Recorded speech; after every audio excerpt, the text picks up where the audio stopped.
system is getting landed. Legos are getting unfolded now. 100k, that's Hades. 100k, that's Ash. 100 mil on CB, shouts to Deadwood, that's that. One artifact, that's 5 mil. One amulet, that's 10. CC's killing off this beat, murdering king with that pen. I've got my mask on like Jetson. Victor holding records like weights out of bench press. Samurai Shing in arena with my shadow kid. Jemba when now you're panicking. Skull crowns are getting taken out. Death Knight like Layla Fox. Sharp pulls for that summon rush. 3k subs in 8 months. Wanna shout you for all the love. Community, we keep it strong. Valerian back and forth just like ping pong. Maybe in 5 years we'll get that Hydra boss. Forget a monster. You can call us Raidzillas. Sacreds, I don't wanna see ice like frost bringers.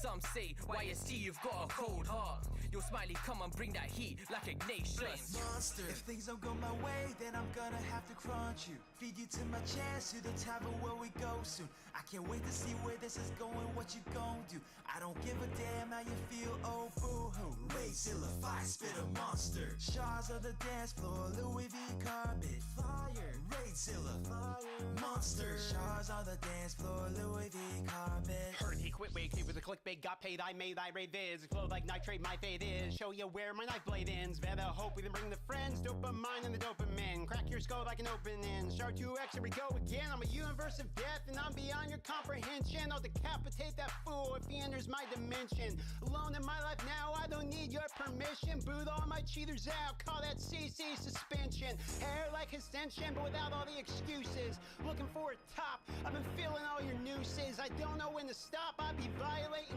truces. Someone needs to do this, let me show you where the truth is. Give us a second here, guys, and we will be ready to go.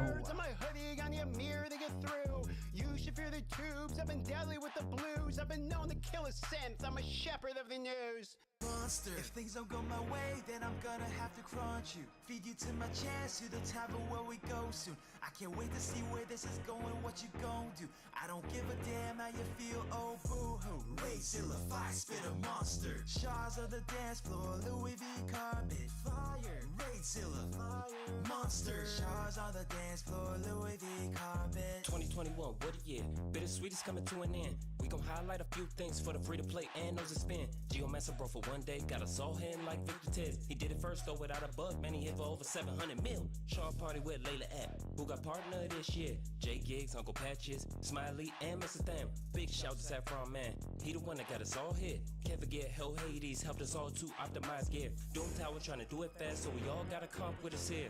Or just use Chris, like Kenpachi says. I've been imagining the day that I could beat the Raidzilla monster. Gonna need a savage set, crit rate on attack chest. Gear cleanse, you be lucky if you get a gear cleanse. Front one, a mass bench stress, trying to roll substats. Will it be speed, will it be flat? CVC got me click, clack, click, clack, click like a lab rat. Is H-dub, you can ask chat. Yo, Gigs, tell him what's next.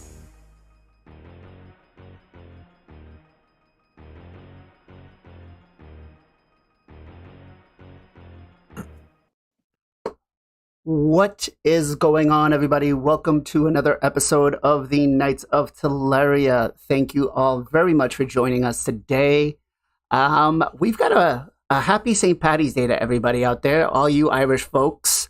You know, for everybody else, it's, I guess it's just an excuse to get drunk, right? And if you need an excuse to get drunk, that's a problem. But, you know, We've got a fun and packed show today. We've got some guaranteed champions. We're going to review the guarantee to see if he's even worth it. We got a new guest on the channel. And, you know, we've got a lot of summoning events coming up tomorrow, which is going to be pretty big. So let's go ahead and let me introduce all of my hosts today for the show. In the top red, we've got the 1397 Ultimate Free-to-Play player, Mr. FinalKenpachi. Ken, how are you doing, sir? Doing good, man. How about you guys? Thank you so much for having me again. Doing wonderful. Thank you for joining us.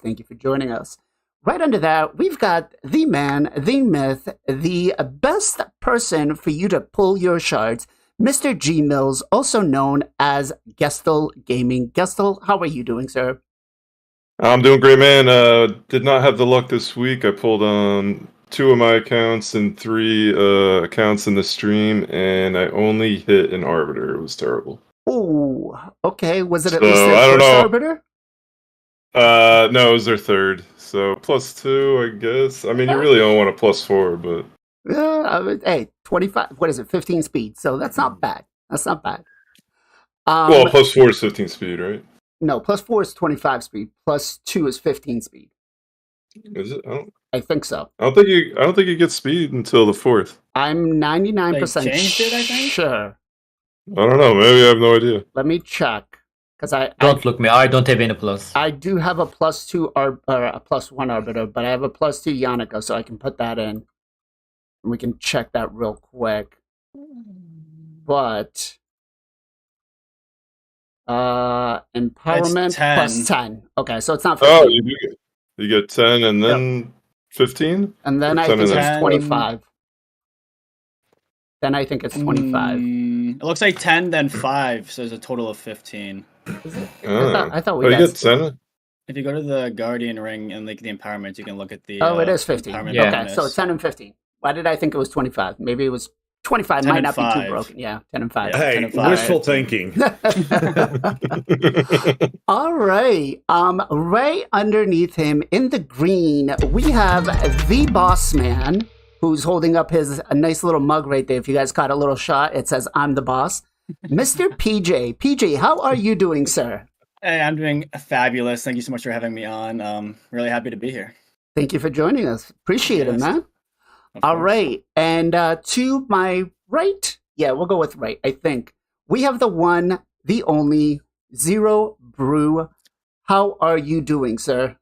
We're doing fantastic. And Blazing, guess what? What did you pull? Chicken butt!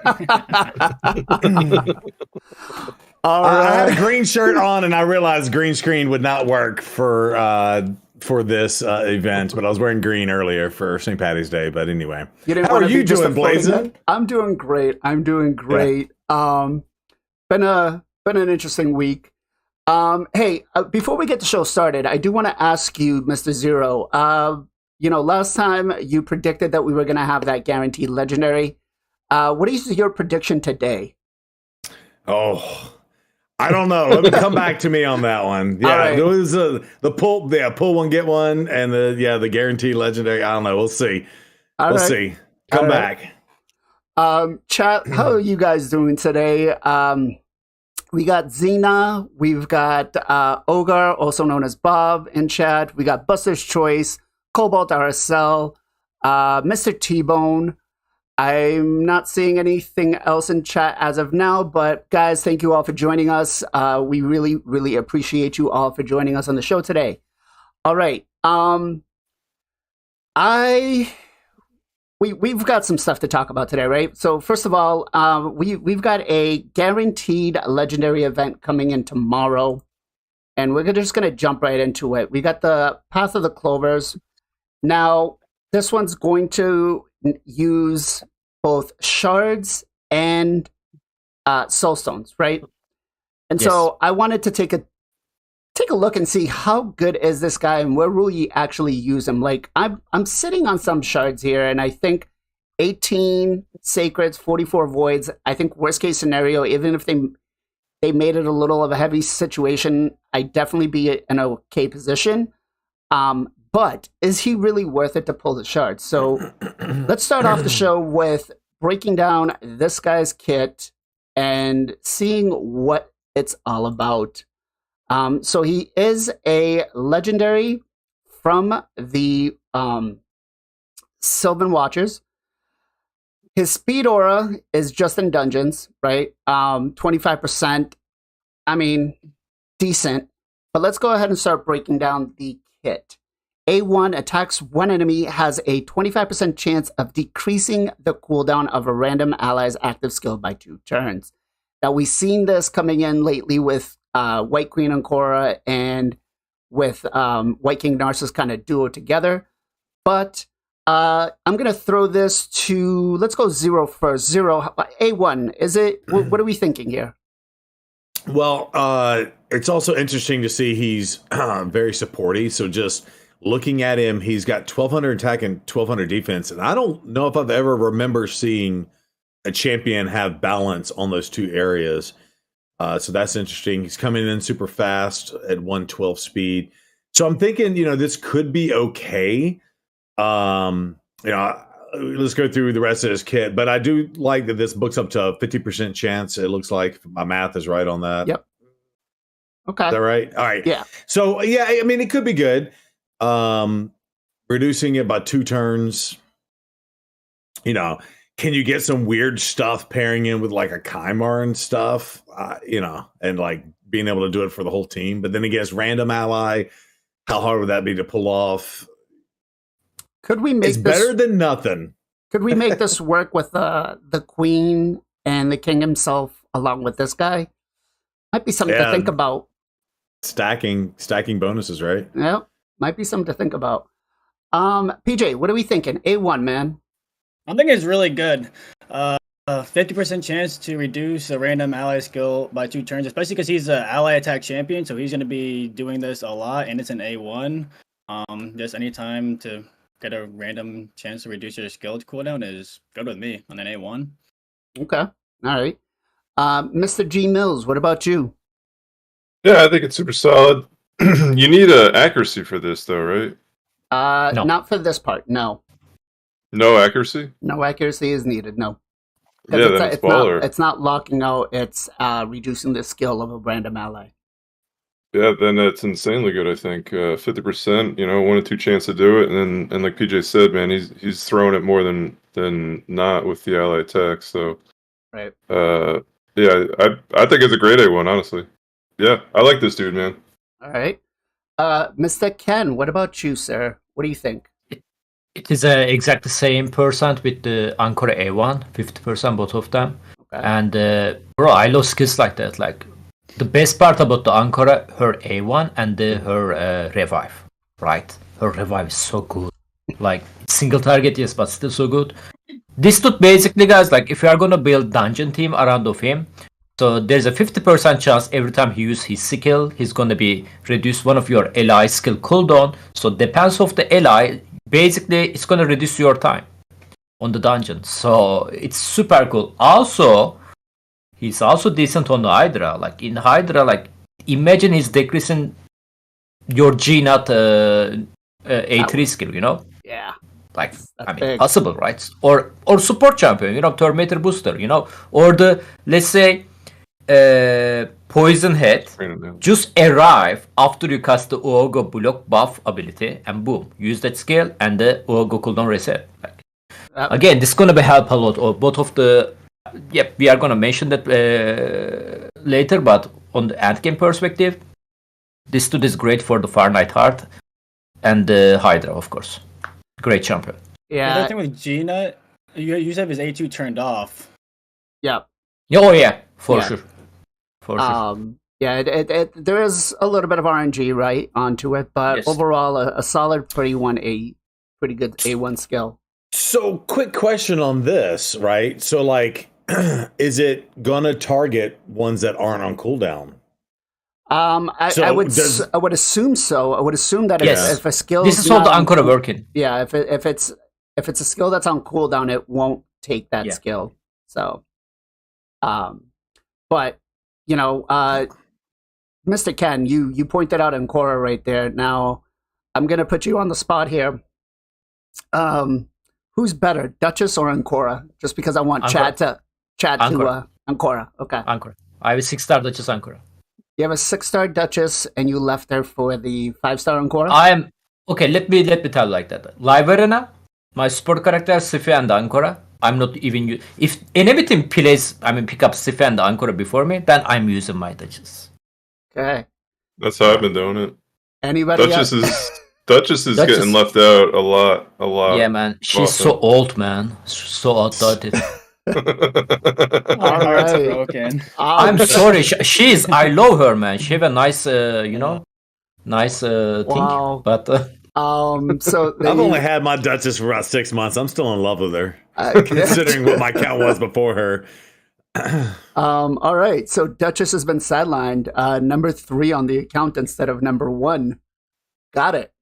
All right, so let's bust out the A2. A2 teams up with all allies to attack a single enemy. So we got an ally attack. All allies joining will use their default skill.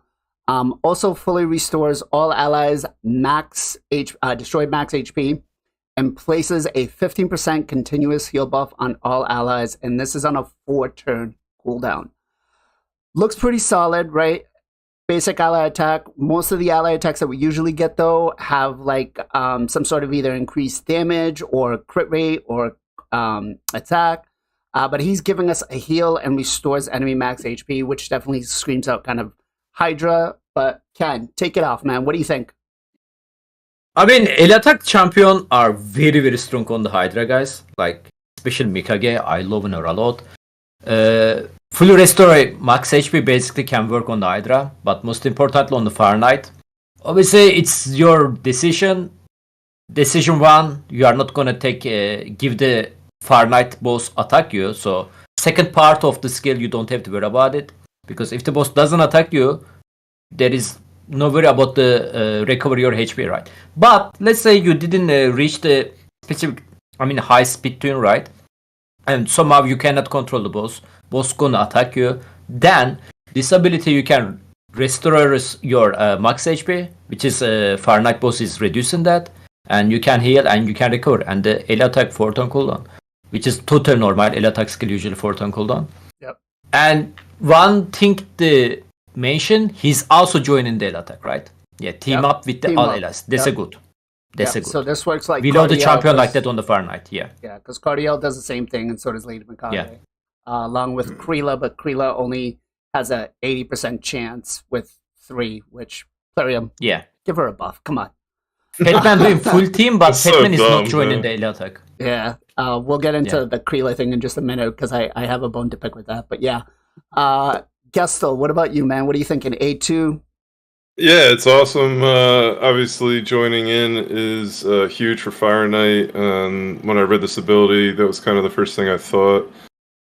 But yeah, and it's nice. The fully restores max HP is super big. I gotta tell you, in Live Arena, man, losing max HP is like a real problem. Yeah. And he could potentially be okay there. I don't know. But I certainly am going to try that out. You know, I wasn't thinking about Live Arena, but I imagine taking him with my double Taras and Marichka team. I think that might be a little. We can get double Taras. Well, yeah, that's true. I can bring one Taras and the king. Unless you slip back down to silver somehow, brother. I wish. Forget all of you guys in Gold 3. You all suck. The Agreed. fights are so hard. Gold 3 sucks. You wish you can place more than 4 champion, don't you? Yes, I do. PJ, what do you think, man? Yeah, thinking is really good, and obviously Fire Knight hard. It's like the second part's a good like fail safe. If he does end up like you get resisted or something, he can restore. Also gonna be really good in the Cursed City Fire Knight, because in there you might not necessarily have like the double ally attack or enough to always keep his shield down.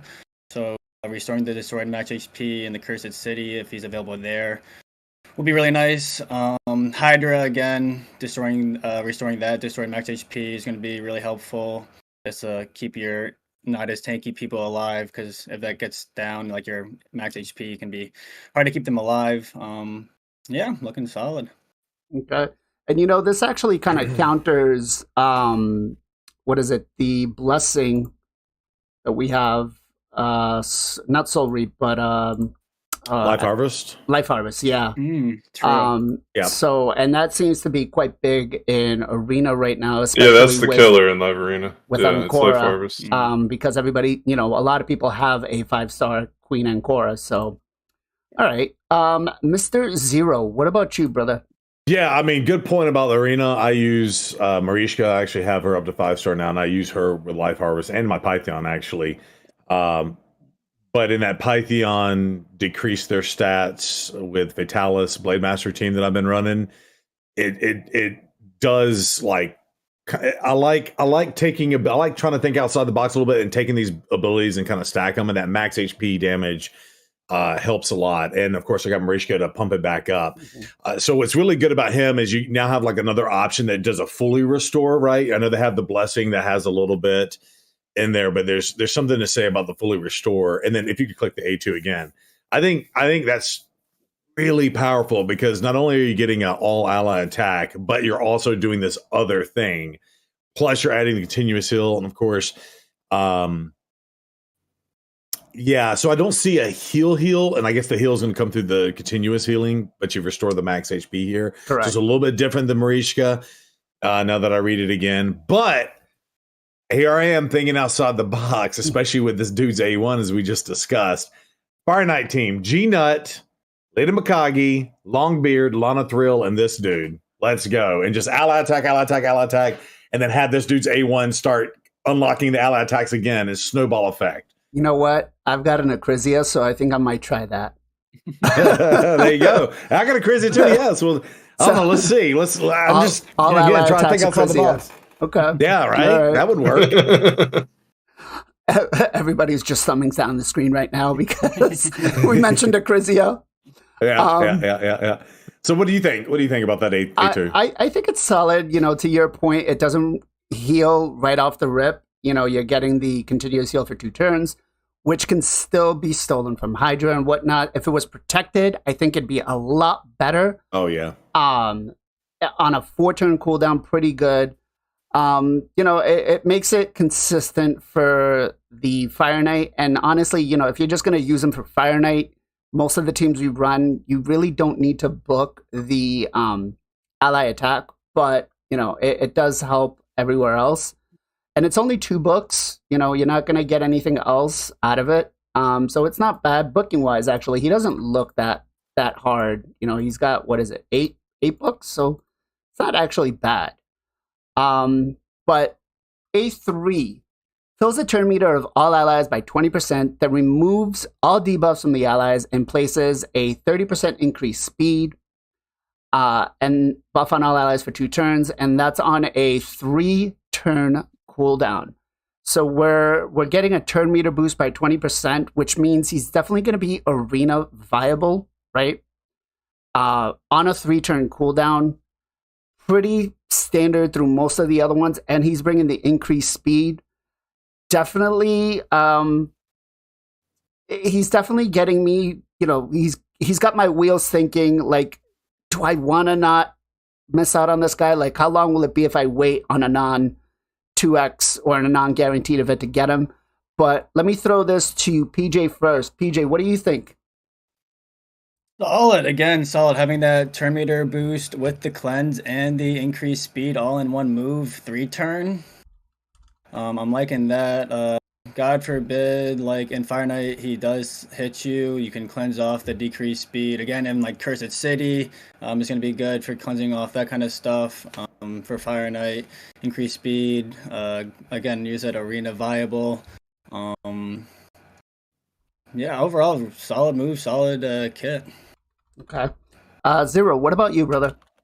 Yeah, I think like Plarium's gotten to the place where like they have added new mechanics to the game with like Enfeeble and, you know, obviously Polymorph, like putting it on different champions and stuff. And so I like that they're taking some of the best parts and pieces of other champions and kind of doing these little combo skills, right? So, you know, you're getting turn meter fill and increased speed and a cleanse all in one. So, you know, it's kind of like blending, I don't know, you name it, a Morgan and a Python or whatever, and it's kind of nice. And then something with increased speed, Necmo or whatever. So it's cool to see. I think again, if all these things line up with whatever team you're going to build, this guy's going to be a good slot to kind of bring a little bit of a jack of all trades kind of things with your ally attack, skill reduction, speed, hill, turn meter. So I'm more and more like I can't miss this one. That's just how I feel. Again, chat, we're not advocating to spend $1 million as you know we do in our disclaimers, but this dude will slot in. And also, I think you always have to look towards the future, like what else is coming where this dude is the perfect fit.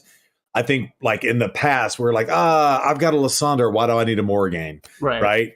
And but it's like, oh well, now that we've got Cursed City and they lock out different factions and stuff, you got to see where, you know, maybe you are sticking a Python in or the whatever for this dude in most content, but then maybe this is the guy that goes in there. So you got to kind of think about in the future and what he's bringing to the table, and I think he's bringing a lot to the table. So okay.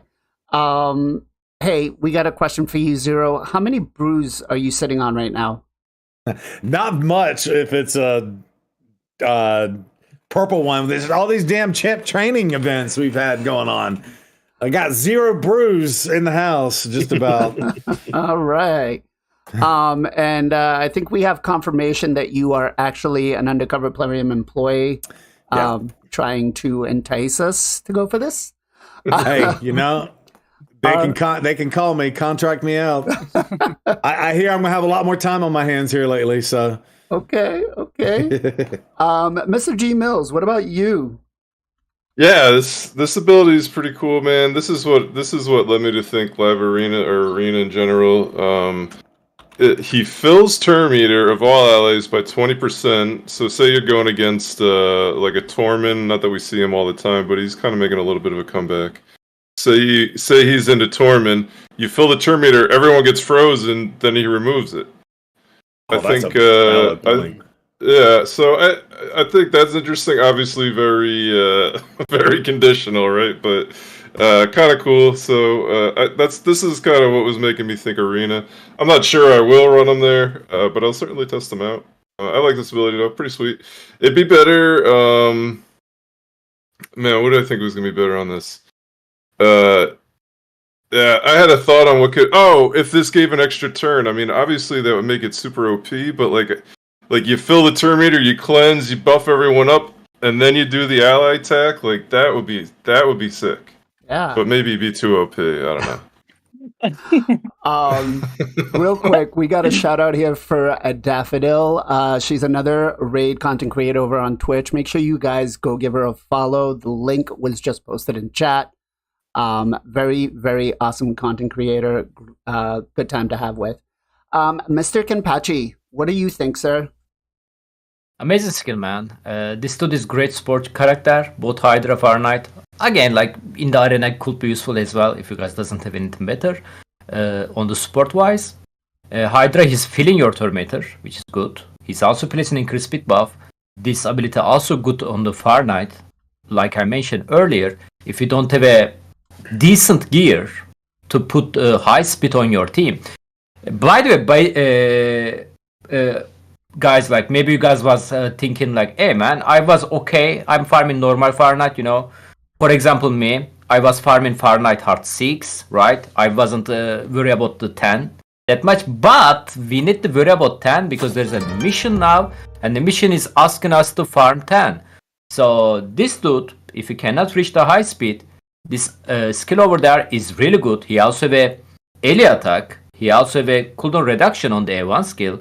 So great potential for the Fahrenheit Heart. Even normal Fahrenheit too, like, you know, on the early game. Again, any dungeon can be useful. Hydra has a lots of potential. Great ability again, man. Triton cooldown actually very solid on this one. Agreed. Zero Wait, Brew. I have a question. Sorry. Yep, sorry. Go ahead, PJ. About the Torment thing, when he just get frozen, or people get frozen when he puts the increased speed after he cleanses? That is a possibility, yes. Oh yeah, with the increased speed for sure. That is a possibility. That kind of screws it over. He cleanses and then they get frozen again. I was thinking. I mean, his passive skill also gonna be very bad on the Torment, so yeah. I wasn't looking at that part. No, it was a good. I just thought about that. But yeah, no, that is a good point right there. So he can be used for that, but then you run the chance of, you know, getting refrozen again. But yeah. Zero Brew, thank you very much for the sub. I appreciate you very much, sir. Thank you. Sir. All right, let's bust out the passive. It's a very unique passive, right? At the start of this champion's turn, places a buff on each ally for 1 turn, depending on their attack type. Now, honestly, this is kind of what I was hoping they would do with the blessings if they're an attack champion or defensive or support or something like that. Give them something like this, not the way that we got, you know, the lazy way of the buffs for all of the blessings. I really wish it was kind of like this, but if you're an attack based, you get an increased attack, defense, increased defense, support. You get accuracy, which I don't know how I feel about that one. And then if they're HP based, they get a shield. I think support and HP based should have just gotten a shield, to be quite honest, because you have a lot of champions that are pure support that you're never going to use, increased attack on. But let's start off with Mr. Zero Brew. What do you think? Well, first of all, it's cool to see a skill like this, right? So, is it the ideal perfect thing? No, but I mean, one of the things that is harder to bring to the table is, especially like in live arena. So you kind of look at like self buffers, right? Like Annie Elf, or that's like a Little Miss Annie Elf. But Little Miss Annie, for example, now hers isn't contingent, so she gets the increased attack up. Stalta's traditionally the defense up, and it's like on themselves. So like slotting this guy in again, if you can make him work, it's kind of cool, and he brings all this stuff. And then the one thing because I'm in love with my HP based nukers right now, and there's not really an HP based buff, so it is kind of cool to bring this shield.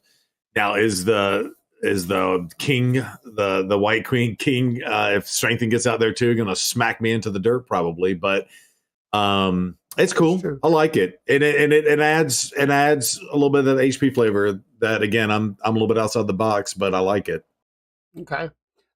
Chat, let me know what you guys, because we'll get this into just a minute here, but how many shards do you think this guy's worth? I want to see what chat says. PJ, what are we thinking? Passive.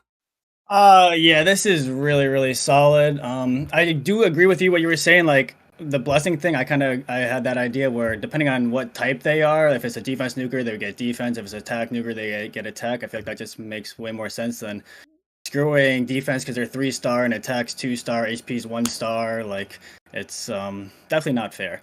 As far as this passive again, speaking of Duchess, I know everyone's favorite. She's a support champion, and so increased accuracy on her is complete garlic, doesn't need it at all. So maybe switch that with like res or something else, or increased resistance actually would not be a bad one. Good call out there. Yeah, I like it. Good call out there. Yeah, that's gonna screw over some champions. But overall, I think it's really strong. Like the start of his turn, you're getting this. It's really helpful for a live arena. You don't have to bring someone or you can bring multiple champions with increase their attack or defense nukers. You can buff them both up. Yeah, it's amazing. Really solid. I'm just thinking here, so Taras, if you have them, is going to get the extra buff with the shield if you don't already have like a Marichka or somebody else that brings it in. So it's not bad, but good call out actually on the increased resistance. I think that would be way, way better. Or you know what? Maybe, I don't know how difficult it is to do coding, and maybe Gestal can explain to us here in just a second, but do either like increase resistance or increase accuracy depending on which higher stat they have. Exactly. But I think something like that would be worth a lot more. But very good call out on the Duchess. Again, sorry, one more thing. Yep. To go with that, because Kymar is also a support, so for him, you'd probably, you might build a res Kymar, but usually you want accuracy on Kymar. So for that, you could have more accuracy, you get that, more res on Duchess, get that. That'd be a really good solution. Right. All right, Mr. G Mills. Can I just jump in real fast? Yep. Well, I just had another thought. The only thing that shuts us down is block debuffs, but I do like that his A3, as we just talked about it before, brings a cleanse. So the one thing that would shut all this down every turn would be the block debuffs, but if he can cleanse it too, that's really good synergy as well. So go ahead, GG, what you got? Yeah, I think this one's pretty sweet. This made me think of Hydra. Like, how would this mess with Hydra in terms of your misfit counter tank, or the tank? I mean, and I think this would. It probably would even things out based on like obviously the rest of your team comp, but I feel like this would probably just keep things even there, so you'd probably be alright on Hydra, maybe not. Maybe that shield would mess things up, I don't know, but because maybe everyone's got a shield, and then he's not getting one, or any of your HP people wouldn't be getting it. I definitely like the idea of the support having the ability to go accuracy or resist based on what they're stacking. I think that's cool. They could totally. I mean, that's simple coding. They could easily do something like that, I'm sure. Okay. But yeah, I kind of feel like I felt like accuracy was a little weird, but you certainly can find the guys that would need accuracy. I don't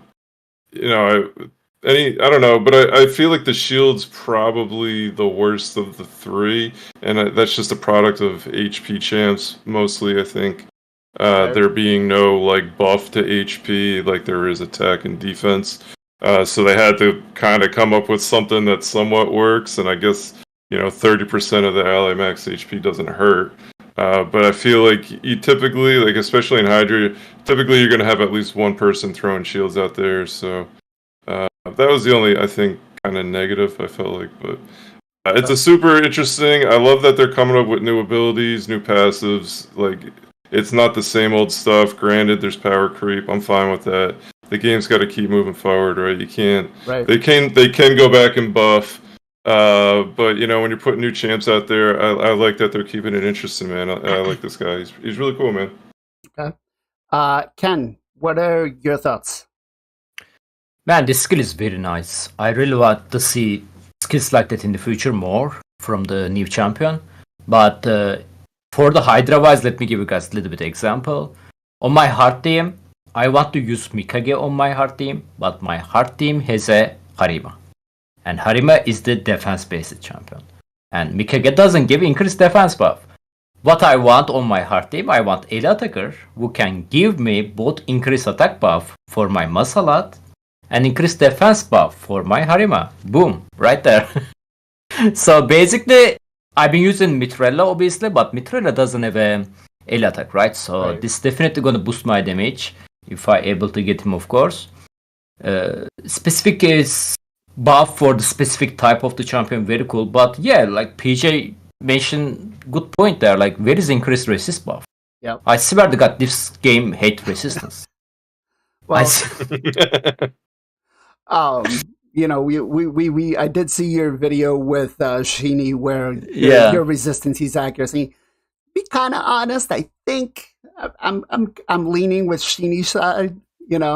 Accuracy is definitely more important, but there is an increased resist champion. I'm not gonna jump on this video topic, but there is an increased accuracy champion who can give you speed boost, increase filter meter, stuff like that. Makes sense, right? Because accuracy teams are going fast, and there is an increased resist champion. Nothing special on that. Yeah. So they need to get a turn to cast increased resist buff, right? Which is enemy not gonna wait you to take a turn to cast your increased resist buff. I don't know what they are thinking, but anyway, it's a good call. I don't know how they can do that, to be honest. Obviously they can do that coding wise, but if a champion has symmetric resist and accuracy, what's gonna be happen then?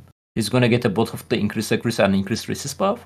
Well, I think it's unless you're, I guess at that point it makes it a little tough. It goes 50-50, but like I said, I think PJ brought out a great point with Duchess right there. What are you gonna do? And correct me if I'm wrong, but Sifi is also support, right?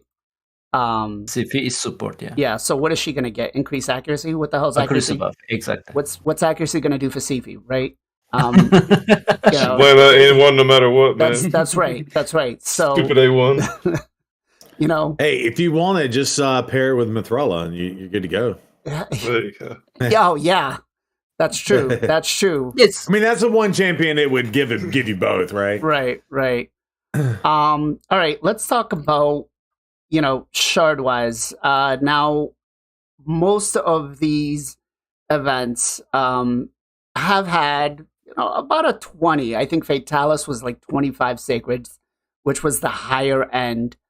He was the Void champion, so yeah. He was a limited time Void champion, so I'm hoping that was just a one-off, right? They did that weird Roxham one that was 30, and Roxham's not even good.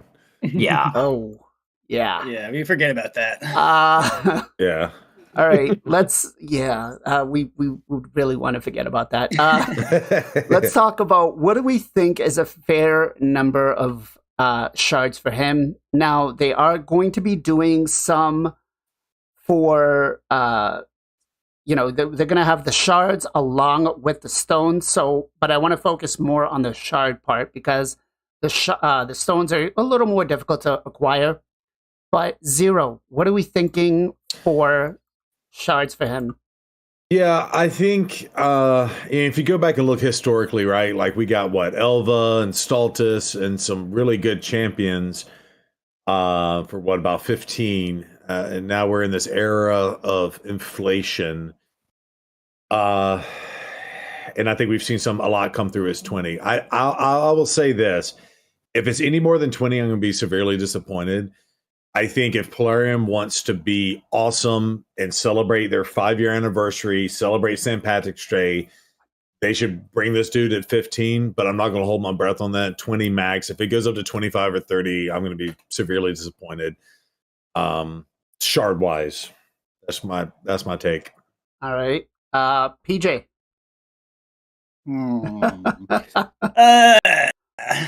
I hate saying this, but no less than 20, probably. Okay. Hopefully not more. And then probably another 10 for his soul. Ooh. That soul I don't know. It's going to be 20 for the soul and 20 for the champ. Yeah, well, I mean... 10 and 20 or something? 30 Did total? they say what size soul? I believe it's a 5-star soul. 5, okay. 30 for everything? 30 for everything? Okay. Maybe. All right. I could get Seems behind reasonable-ish. 30 and reasonable. Yeah, that definitely does, right? Because if you look at it, for a 5-star soul, you get 10 shards or 10 of the big ones of the other, the stones. I think that's reasonable. I think, yeah. All right, Gestal, what about you? Oh, yeah, I think 20 for sure. I think 25 was for Void Champ. I think they'll do 20 here. I honestly don't think they'll go less. I'd be shocked. I'd be shocked if it's less than 20. I'd be very happy, obviously. I think it's 20 for the soul. God, man, I hate to say it. I think another 20. Okay. Yeah. I hate to say it. I think Electrion was one of the more difficult the paths that we did, and he was pretty grindy for a lot of the champion training. I was actually a big fan of that for him, and I tend to feel like they've definitely been inflating the points quite a bit, and I'm hoping with the Sacreds, because this is, correct me if I'm wrong, but this is the first time that they've done just shards and stones for a guaranteed event. So this will set the precedent down the line, but I do hope that it's not that heavy. I think PJ's idea about 30 is good because we will have a lot of extra resources coming into that, right? We're going to get mythical tomes and all of this stuff. But Mr. Ken, just as you're drinking your water, I'm making you answer. First of all, I agree with the Zero. I'm thinking 20, but maybe because of the anniversary, they will reduce to 15. That will be cool.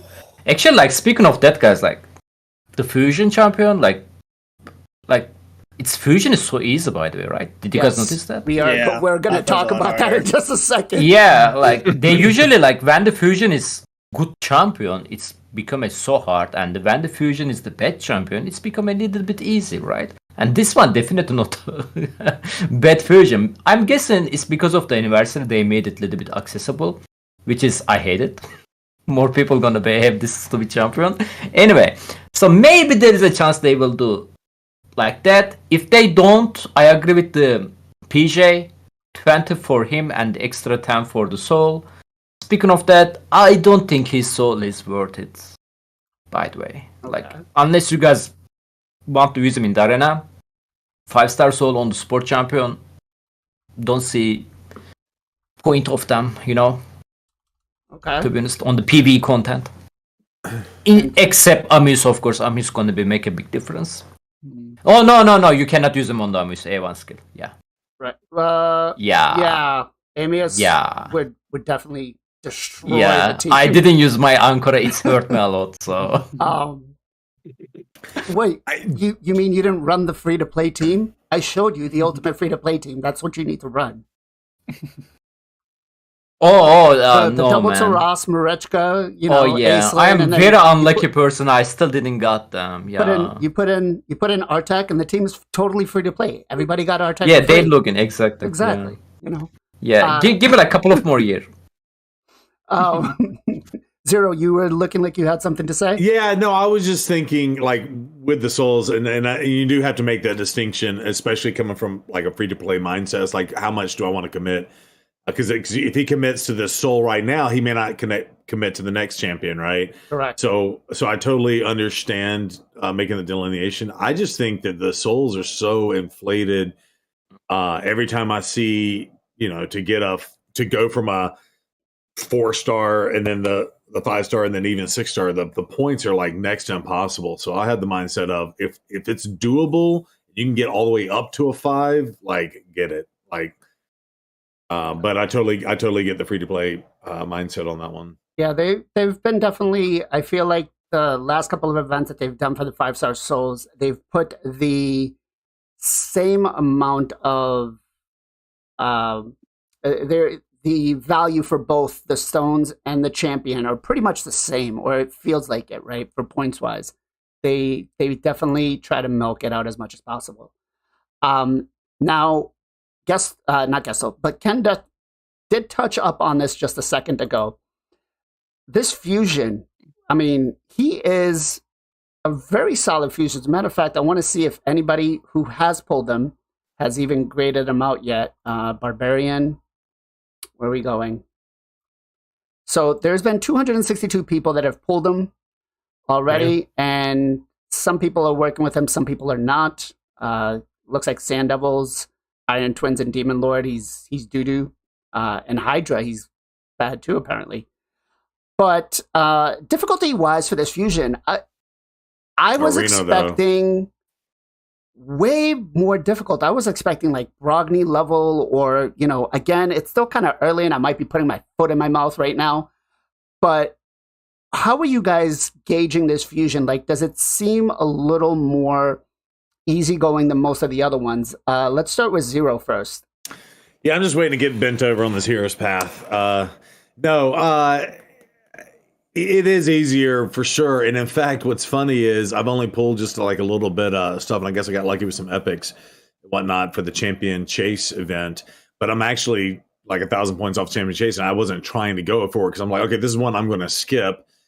Because I'm going to get 50 shards out of the hero's path, or at least 25 out of the hero's path. So I was trying to do my due diligence from that perspective on this champion chase. So I do think it's a lot easier. Again, Dungeon Divers has always been a pain, but I feel like 3,700 points, considering we've seen it higher in the past, right? Or I feel like we've seen it higher in the past. Has been nice, and they did allow us to do some double dipping with the overlaps of the different champions. I do dislike how much, like, you can actually do both of the Fire Knight and the Spider or whatever, and you still don't have enough for the Dungeon Divers. That's a little bit of an annoying situation that happens, but other than that, I mean, that's my only beef with this.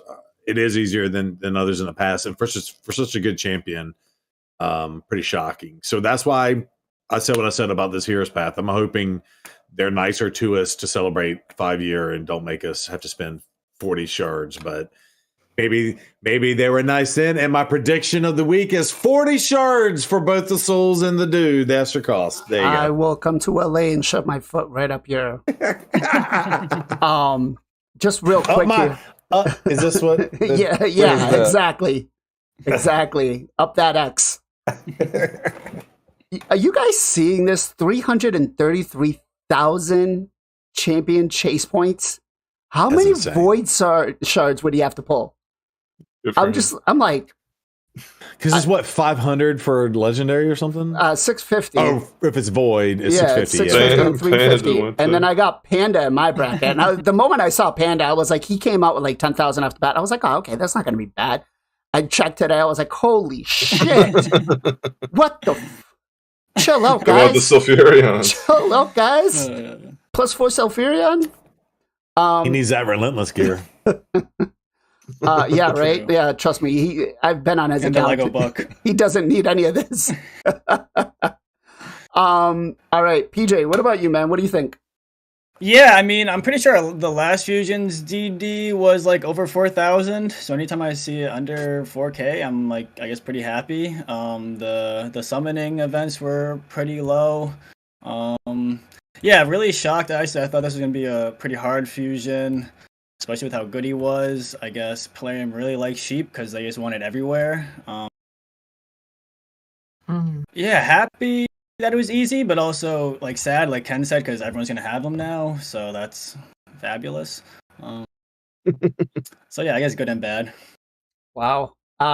So real quick, I just got somebody who sent me this. This was 1,000 voids, and we've got Vizix, Turvolt, Krisk, Tumizia, Valkanen, Contraxa, Ursula, Jeez. another Valkanen, Jeez. Gauser, and then Kelrion the Ringer, which I think he's a guarantee tomorrow. But yeah, wow. No Also shit. Sulfurion. Yeah. no Furion. Damn. Wow. No, that's a Metal Santa, isn't it? Yeah. Oh, wait, he's showing me another one here. Here we go. We've got more. We've got Tamaria, Chagor, Jingwang. Actually, Jingwang came in really clutch instant channels for me. He pulled a Cardiel, Shuzen, and Wow. a Augur. Wow. All right. That's Didn't get Reason the to not Sulfurion. spend. yeah. All right. Gestal, what about you, man? Yeah, I feel like it's kind of been in line with what other not like all not Void Affinity champs have been. The 2250 in dungeons, it's been like that for a long time, a couple years at this point. The dungeon divers, I think that's where people are feeling like that's where it's been low, but I'm pretty sure that's 3,700 points? Yeah. I'm pretty sure that's where it is if it's only a 3-day event. When it's a 4-day dungeon diver, I think it's 4,300 or something. That is true. So I think it's pretty much in line what they've been doing. Obviously, we had 3 dungeon divers, 3 artifact enhancements. I think that makes it actually a little bit difficult, especially for free-to-players. And then, you know, the path event is shards and soulstones. So I feel like it's obviously been super easy for my main account, like just been breezing through. But it's been a fairly good challenge for my free to play account. And I'm kind of hoping I'm probably gonna have to use all of my saved energy to if I can't do the path event at all.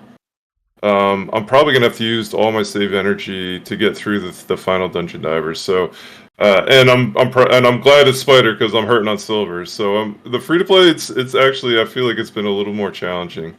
But in terms of all of the levels and the events and how it's been spread out, for my main account, yeah, piece of cake. It's been really nice. Okay. Yeah, I feel you on that silver part. I'm down to 1.8K.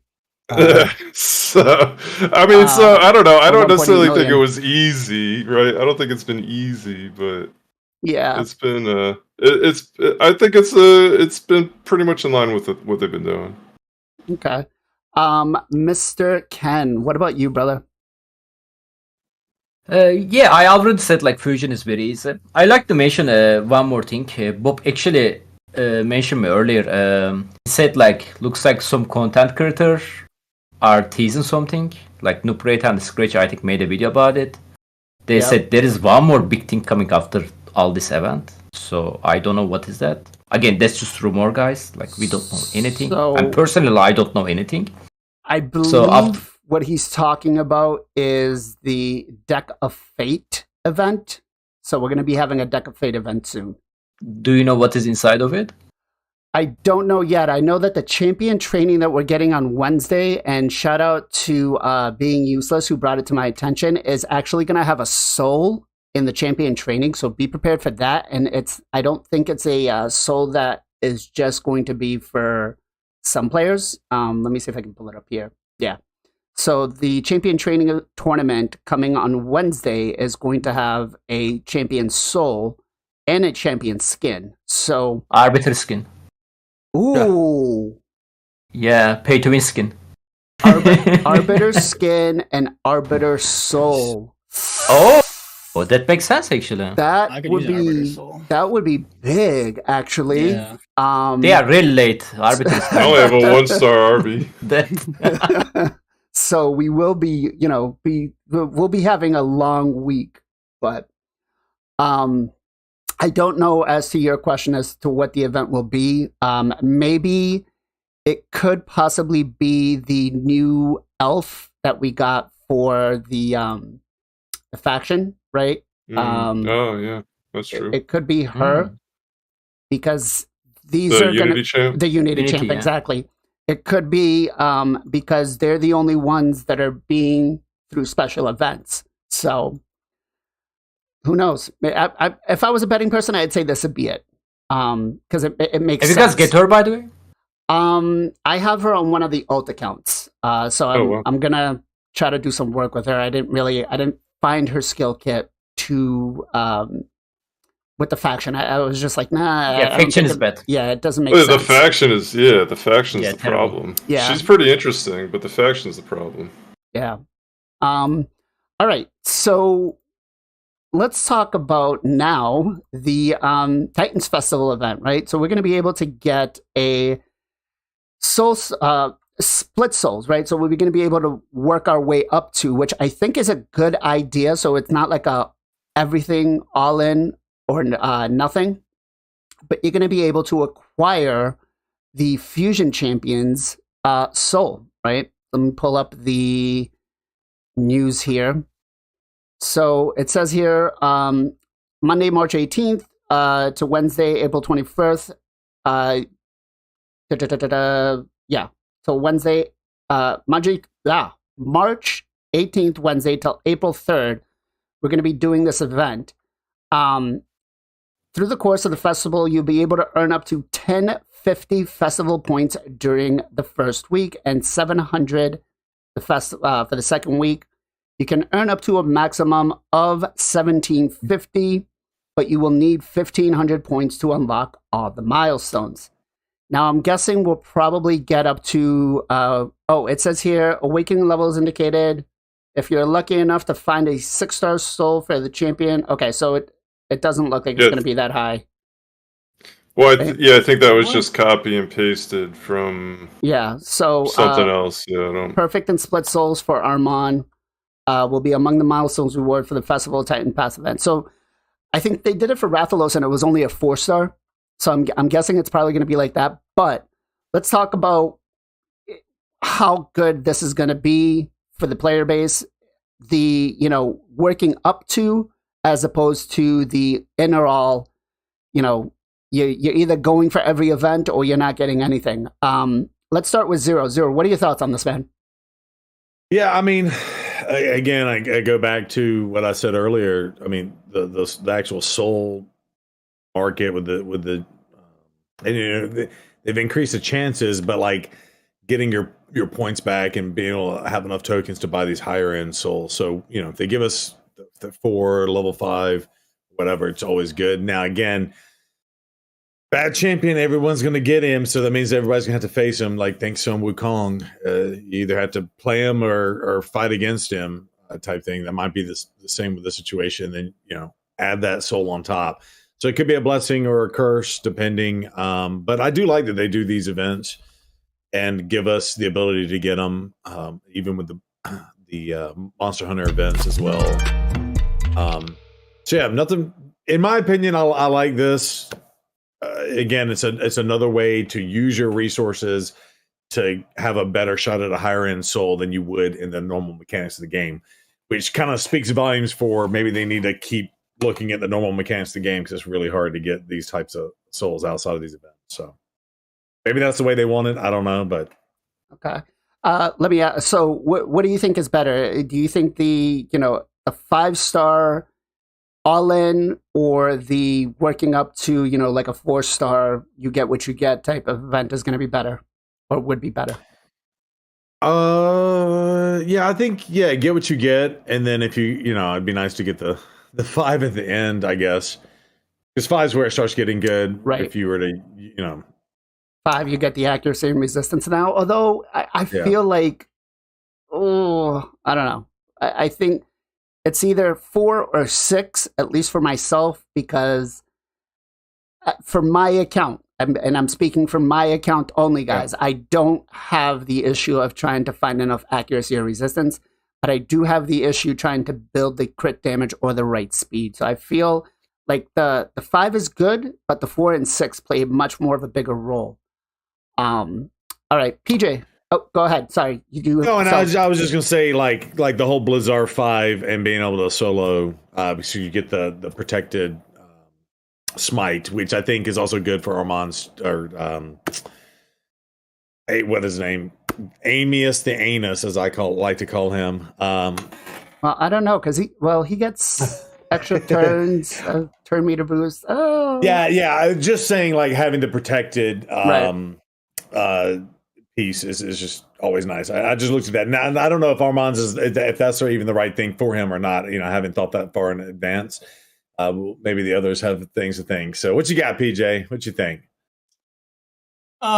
Yeah, I like the individual 1, 2, 3, 4. Ideally goes up to 5, better than just the all or nothing. I know personally during the Xenogray Blade Master, I skipped that 5-star. I think that was also when Power World first came out, so I was like really grinding that, and I was like, I don't think I'm really going to use her that much. Granted, I probably should have for the fire, like she's good in Fire Knight. I think I can still use her without the blessing, but yeah, I rather and it's better for like free to play or low spend or people that aren't super whales that can't get the higher blessings. You can still get the 1, 2 or like lower stars.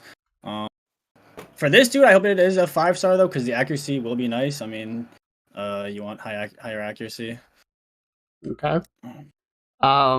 So you're hoping for the 5-star all or nothing, but you prefer the work up to the 4-star. Well, I think were the working up always just a 4? Do they have one high, or is it always a 4? I believe it was the last couple of events were always a 5 for the workup, because they did it for Electrion. It was not right. It was either all or nothing work up to the 5. Same thing for I think what's his name? The Yeti.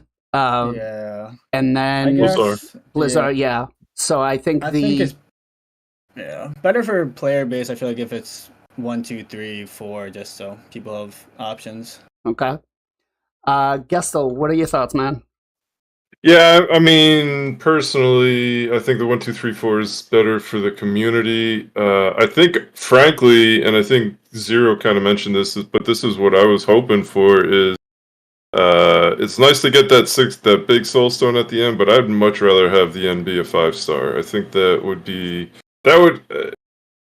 make you want to go for the 5-star kind of no matter what, and especially on a champ like this where you get that extra accuracy, you really want it. And then obviously one step closer to 6-star, which is like impossible to get. So, yeah, that's how, if I could have it anyway, I would like them to start doing these Titan events 1 through 5, each of the sections, and then you can get that 5-star at the end. I think that would be the best. Okay. Chat's mentioning here that even the 1-star, just trying to get that is actually very powerful, because it gives you that, 7.5k HP, which is very, very solid, right? So I'm leaning towards the individual one being better. But Ken, what are your thoughts, man? I want to delete this fusion. That's what I'm thinking. All right, guys. And so when the fusion gets nerfed, we know who to blame. They buff him. What you mean? They buff him. They buff the fusion, by the way, before the fusion started. How did they buff him? Oh, you don't know? No, I haven't. No, A3, yeah. Can you open the A3 screen? Oh, yeah. It's not resistible or something. No. That's not it. So it was like place a ship debuff on one enemy, right? This cannot. That was it. Yeah, Cannot now be it's a this cannot be blocked. Yeah, it cannot be blocked. That's what it is. Okay, so Yeah. it goes even through Stone Skin. Exactly. Holy Yeah. shit! Unless you resist it, you still can resist. But yeah, Wow. which DPS champion gonna resist that? Nobody. And it Yeah, I places. didn't realize. When did they do that? Just before the fusion started. Like even on the Wow. test server, you guys can check the videos. Content creator was showing his skill cat on the test server, and it wasn't looks like that on the test server. This debuff cannot be blocked part wasn't on the test server. Wasn't this They around added on the UDK? Yeah, it's the same as Wukong, Wukong, right? yeah, exactly.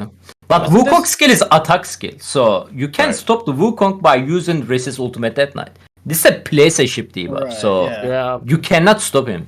Like Wow. And That's- UDK can't absorb Right, it it goes either. around it. no, it's not attack skill, so Right. ultimate Wow. he can bypass ultimate Death Knight as well. So let's say you have a Yeah. team Taras Maricha ultimate Death Knight Sifi, right? Hop, he can ship your Taras beginning of the game.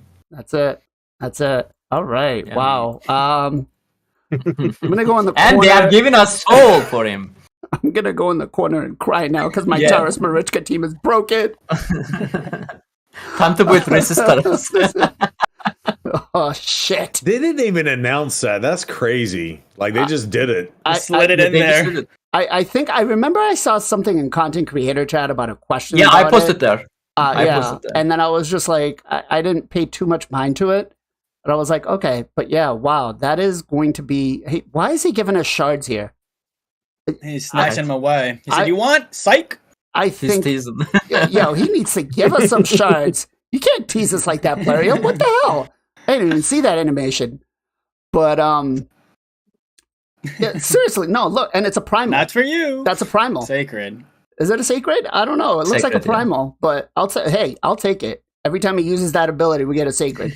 Plarium, buff him to that. Yes. We'll have events being like 70,000 points, and then we'll be like, "What the?" What happened? But yeah, though that's actually fuck. That's gonna be broken as hell.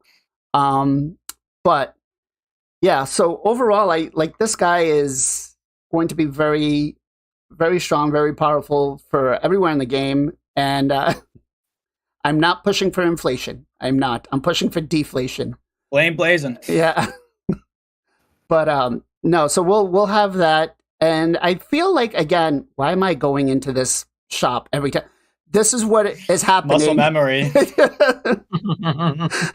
I've been doing the $10 whale account, and it's been very hard not to go in here. I will not lie, but I've been really, really good on it. But the working up to the split souls, I think, is a great way for the player base. And it's just working up to it, not having to go all in or nothing, I think just gives a better sentiment for everybody, right? Because you do have life that comes into the game and whatnot, and sometimes you just can't complete every single one of them, or you just don't have the shards because, again, a lot of these events are gated behind shards. We saw that the champion trainings that they did were really heavy points. But the shards are even worse right now. And now that they're starting to put the souls into it, or the blessings into the awakenings and stuff, into a lot more of these mechanics, it's definitely a big problem. All right, so I want to talk about something today. Maybe you guys have not had the pleasure of it yet, but I've recently gone up to Centranos, and I've got one stage left. But this stage right here, Oh man. Oh. Tainted Fire, Tainted Pyro. I mean, Plarium, what the fuck are we thinking here? Unless you've got a Kreela, or maybe two, you make it very difficult for anybody to do this. Like, I tried Snitrek, right? I switched my Seer to a 6-star Phantom Touch. Okay, that's how bad I went. A 6-star Phantom Touch. And I was swapping everybody. I was using, you know, I got something to work with to Hanorok and to Hanorok. One is great there. Yeah. Yeah, and Snitchrak, right? Working both off of the defensive mechanic along with his shield. And man, it was hard as hell. Like, and for heal reduction, correct me if I'm wrong, but Sentinel is the only one we have. And, I don't have him. And he's got a 50% chance. Come on. He's got a 50% chance of placing it. Books up to 75 on a 2-turn cooldown, or 3-turn cooldown, sorry. What the hell? Like, this is... I was able to clear pretty much most of this, no problem, right? I had some difficulties over here. No, not here, sorry. On the Taurus Marichka wave, right? I had some difficulties here. I got past that. I'm having some difficulties here because, you know, why make this easy for us, Plarium? Why not, you know, 2 Cupiduses versus all Force Affinity? Not broken. You know, not fair. I can't get past this first wave, but... You know, at least this one I can keep grinding it on, but I Affinity Breaker. Right? Actually, no joke. I'm currently working on farming some Affinity Breaker gear because you know, Bob and some of the other guys have been calling out using Affinity Breaker on Michinaki for Hydra because it goes through the poison cloud. So we will be doing a video down the line about that. But you know, Lubraga here comes in clutch with this boss because you just can't put out enough damage on it. There's no way. I had both of my Kreelas built in Reflex, Hanorok and Relentless. I built Sentinel and Relentless, and then I put Lubraga in Relentless, but it was like insane. And you don't have anything more than a 1 or 2 hitter. Like, what are you thinking? You also don't have a freeze debuff, which is you cannot control the boss. Exactly. And you've got no freeze debuff at all, which is a great. I think there is one rare champion which is 25% chance of to place a freeze. I'm like, I don't know. Have you guys gotten up to this stage yet? Zero? No, I don't do that top end stuff just because I'm just not there, and I don't want to spend. I know they're giving us the free gear cleanse halfway through now, which will make it a little bit easier. But like, I'm just kind of. I get carnage when I get carnage, and I'm not gonna stress this that hard. But I will say, I think the answer to this is live arena and speed, going max speed on your Great Hall. Like, that's the only thing that's going to make that easier. Because, you know, if you can, what's the click speed for me? How much 20. Does that take you up to? Plus an extra 20, but like, is that enough to help push those types of champions over the edge? You know, maybe, possibly, right? Maybe not. That might be wishful thinking, but I think seeing that stage, because I have not looked that far ahead, and how ridiculous it is, like you're gonna have to lean on that heavier or more heavy in the future when they do stuff like this. I think, right, just to give you that extra edge, and or if you got 1 million champions with 1 million gear and all the right gear for them, then you're good to go. But well, it's just, I find it so insane because there's 30 players that have cleared it, and you can see here, like, everybody's running Kreela, Angar, or, you know, some other. I'm just like, what the hell? Like, if you do not have a Kreela, you're not getting this. Like, she's basically needed in every part of in every composition, right? There was one that didn't have her. It was scroll down a little bit. This one right here, they use Snitchrak. No, no. Keep growing. There.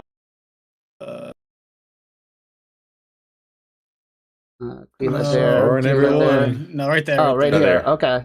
Oh, geez. Wow. Yeah. Woad painted. They're using wool painted, and everybody's got at least a 3-star. Yeah. Or Phantom, Look at that Phantom too, touch or man. not, but yeah, that is. I don't know how that's done. But besides that, They probably have a Super 500 fast. Yeah, Super and fast. I'm telling you, like, the speeds on my champs were like 280, 270, and I have a couple of points on the ignore defense, but it was just ridiculous how hard it was, and like, you just can't do the damage because you don't bring decreased defense. Has no weaken. You desperately need that heal reduction, or else every time that shield goes down, you're down. You're done. That's it. Like, the HP comes back to full. PJ, what about you, man? Have you gotten up here yet? Yeah, so I haven't gotten up there yet. I did take a peek-see, and yeah, it looked like if you don't have Kreela, it's looking really, really, really rough for you. Another one that I looked rough was the Sand Devil. If you don't have like Duchess or I think Blind Seer, there's like not many other options for AoE Revive, which can be rough. I think the Mikage too. Never mind, that one's not as bad as I thought it was. Yeah. But just S19 or not S19, that one. 9. S9, S14, just where the weak affinity. Like I wish they would sit down and do these themselves and see like how hard it is to get the 30% weak affinity, like or the 30% weak hit and like all that kind of stuff. Happens 100% of the time pretty much. I would love for them to just live stream it and like actually see what they put us through, because I think they're like, oh yeah, like it's not that bad, and it's like no, it's pretty bad. Another thing about Affinity Breaker, I put that in my Ugo for my Nightmare team, and I'm actually loving it. It's so nice not to weak hit against the Wrath Head when it's Force Affinity.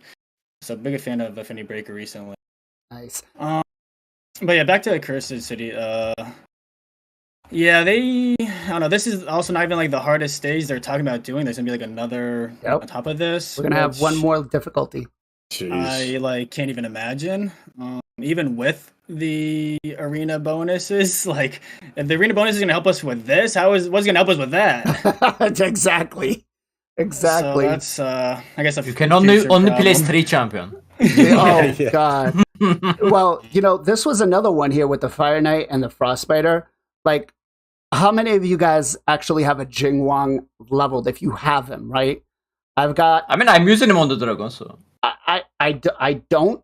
And I actually leveled them out, mastered them out, geared them out just for this. I was like, I need him because the Frostbiter was just killing me every time with her freeze. Like, it was just, what the hell? Like, some of these stages, like, I get the difficulty-wise, I got no problem, but the pure mechanics-wise player, I'm like, do you really play your game? Gestal, what are your thoughts, man? What about you? I haven't really gotten too deep into it yet, just clearing out the early stages, so okay. I don't love this content, to be perfectly honest. It frustrates me. I don't find it fun. So I just haven't been doing it. Okay. Fair. Ken, what about you? Bro, I reach this stage, Far Night stage, this Saturday. I will to Kirilla, by the way, guys, but I don't have a reduction champion. I'm like, I guess there is no point to building them, right? Like, I should try with the one Kirilla. Like, I barely break in the boss shield, and he just back healing like 250,000 K. And there is no way I can deal more than 250,000 K for the full support team, right? Yep. And yeah, the another tip I can give you guys, maybe if you guys have a better champion, if you wanna push harder, there's a BLAZIN that actually working nicely on the hard Far Night now. Yep. Faultless defense got a rework. Yep. It's basically placing increase. I mean, if you give faultless defense to your increased defense champion, and if the boss deal damage on you, it's basically going to be reflect damage, and it's actually reducing the amount of the shield boss have. So I try on my 6-star Liburga, which is Shiska's increased defense buff, but still wasn't enough. Yeah, so yeah, I used that strategy with my 2 Hanorok. Helps, but yeah. Yeah, it gets it to like, from 18, it gets it down to like 13 or 14. 13, yeah. I think it was 13. Yeah, but then you really like, I tried as hard as I could with a different composition, but it was not happening.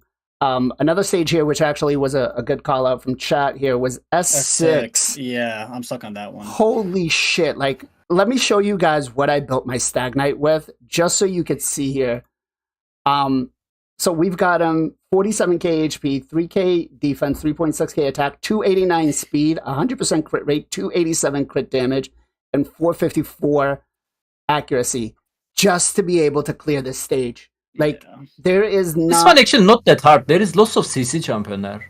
There is, but Luria, you don't have a lot of nukage possibilities, and everybody is very squishy.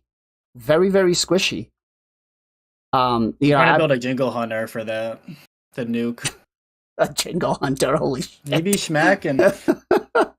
Smacking. I built out my Spirit Host because, she has the cleanse and you need it right at the start, right?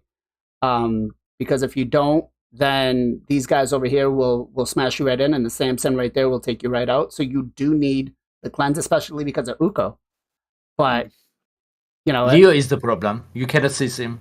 You cannot, but if you put a decreased attack on Leo, he hits like a wet noodle. He's going to place a fear on you after the attack, and the fear is going to be 100% proc. Yep. 100% proc. But, I brought in Vergis to deal with this. Most of the other builds, like I build Luria. I don't even think I put masteries on her, to be quite honest, but I did build her out on the A2 and the A3, and the freeze does come in very clutch. So it is very nice, man. And Gishkart also a great champion there. He also has a provoke debuff. Yep, Gishkart was another one that people made a suggestion about. Have you guys had any other issues with any of these stages up here? To be honest, this rotation for me, my easiest one so far. Like, if I can reach, I can clear every Awakening floor actually. If I can reach, of course. But I don't think I can beat the S17, the Fahrenheit one. It's so annoying. Yeah, that one. But this one, my account-wise, is very easy, man. Well, I have another issue with Cursed City. It's just like that. It's like all or nothing. Like, it's either you clear all the stages to get points, or you don't. Not Agreed. for the big 40 chunk at least. Yeah. For the clear 101 stages. The big points are definitely behind that one and ABS. Yeah. Everything else is very little at a time. It's like half of it's right there. I've missed 50. I've missed 50 of each rotation. I missed the 101 and the 6th Awaken. So I've missed maybe a total of like 20 floors, maybe. I have so far cleared every rotation, but the first one I missed one floor, which cost me the 40 points here. So I'm going to be 1 month behind everybody else. So as soon as I can get to like the clear, you say everybody else. You mean the 0.001% that did it? All the other Krakens. the top, what was it, 50 Panda. people? The top 50 people that got him. But yeah, it's definitely not. A lot of the player base is not taken to Centranos as much as Plarium would have loved to.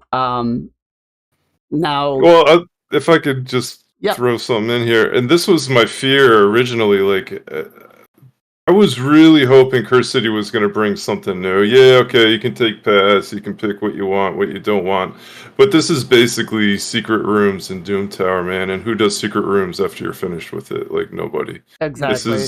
They really didn't come with anything new and exciting here. They just came with stuff that's annoying to do and annoying to build.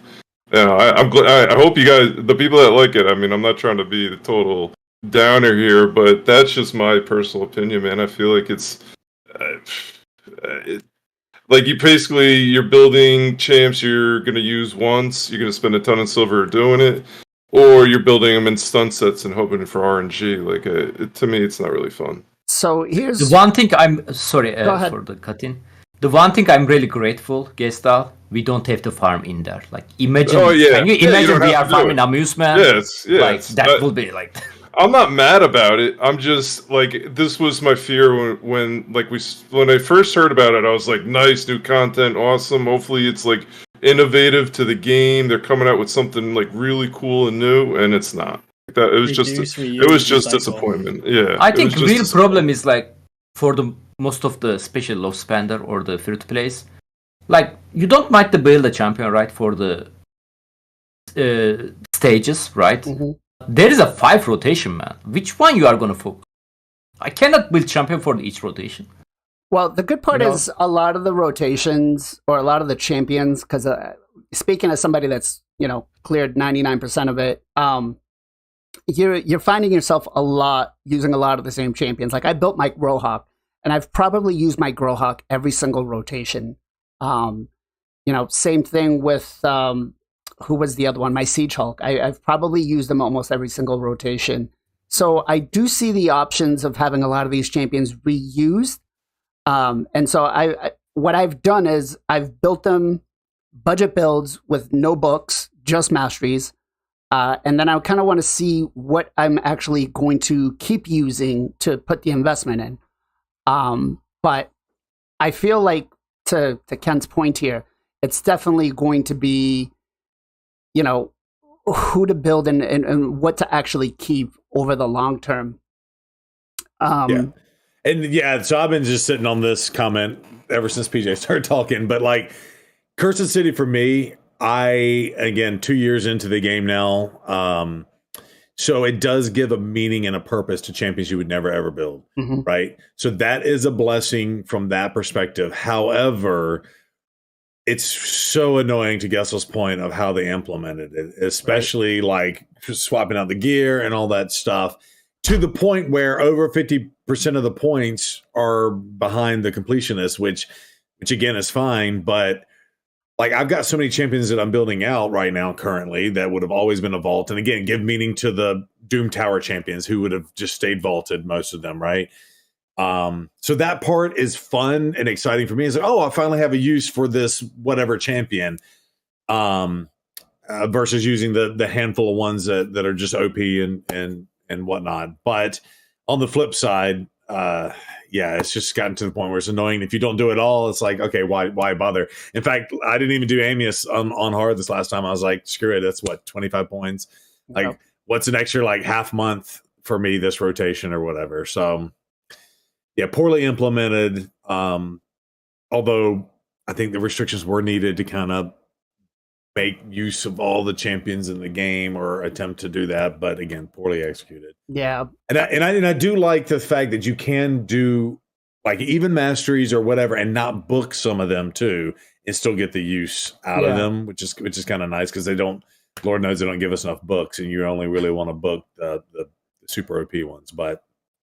Yeah, it's so, as somebody, once I get Carnage, once I get this big shiny, I don't foresee myself like being as invested as I am in it, because after that, what am I going to get? The souls, which, I still have a probability of pulling it if I have them. So, I'll do Amius, I'll get the keys for Amius, and then after that, whatever I get. Like, I'm not going to bust myself trying to get this done. Right now, it's just trying to get him, and that's it. That's pretty much about it. Like, even with Doom Tower, I have completed all of the champions for Doom Tower, and I think if it's not the rotation, like the rotation 3 that we have now, I don't even touch any of the secret rooms, because I don't want to farm any of the other stages at all, other than, farming for some lethal gear. So I don't know. What do you guys think? Nope. Like, do you guys see yourselves after you completed Carnage, like, trying to hit everything else in this? Ken? For the reward wise, this definitely not worth it. If you look to like Soul Cross side, this is the hardest one, right? Soul Cross. Only the Far Knight on there, like S17, has a 1000 eternal coin. Only this one is worth it. If you have resources, worth to build a team for it every rotation. Beside, all of the rooms in there has a shitty reward. Yep.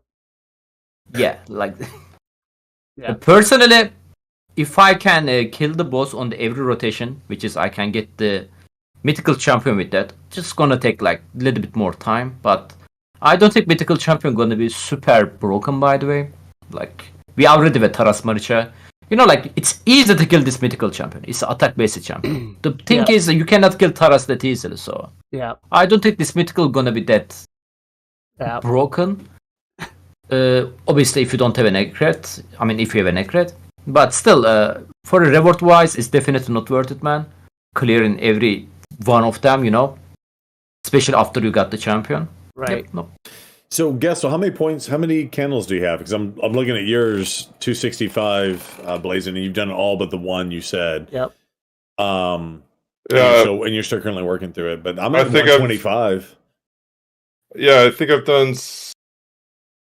I don't know. I have my free to play account open right now. Sorry. Oh, okay. That's all right. And it's running Claim Bus. Curious. I think I'm like at 125, and I'm not even going that ham at it. I'm like, well, I'm a quarter of the way there already at 125, and skipping Amius last time. it's what 40 to complete it, 10 for the secret rooms or the red rooms, right? Is that yeah? So I'm at 150. Okay. PJ, what about you, man? What are your thoughts? Right, there was three rotations, right? 3 rotations. This is the 4th one. Yeah. Yeah. So halfway. Probably just for like the content and stuff. I'll try to slowly do it. Like I still have to level up champions or champion training. So just from that aspect, I'll probably keep on working on it slowly. But especially after I get him, I mean, I'll probably do what I can do. And then hopefully by that time, there'll be something else in the game for us to get distracted with and work on. Okay. I'm at 150 candles as well right now. 150? Yeah. All right. Zero, what about you? Yeah, I mean, once I get him, it's going to be nice. But again, I'm looking at it as I just have Lady Mikage so far out of 80 primals I've pulled. I've got another 40 to pull eventually whenever they give us another 2x. But so I haven't gotten luck there. Okay. Yeah, I don't know how account changing the dude's going to be, and I mean, yeah. So I'm just kind of, you know what? I'm slow my roll.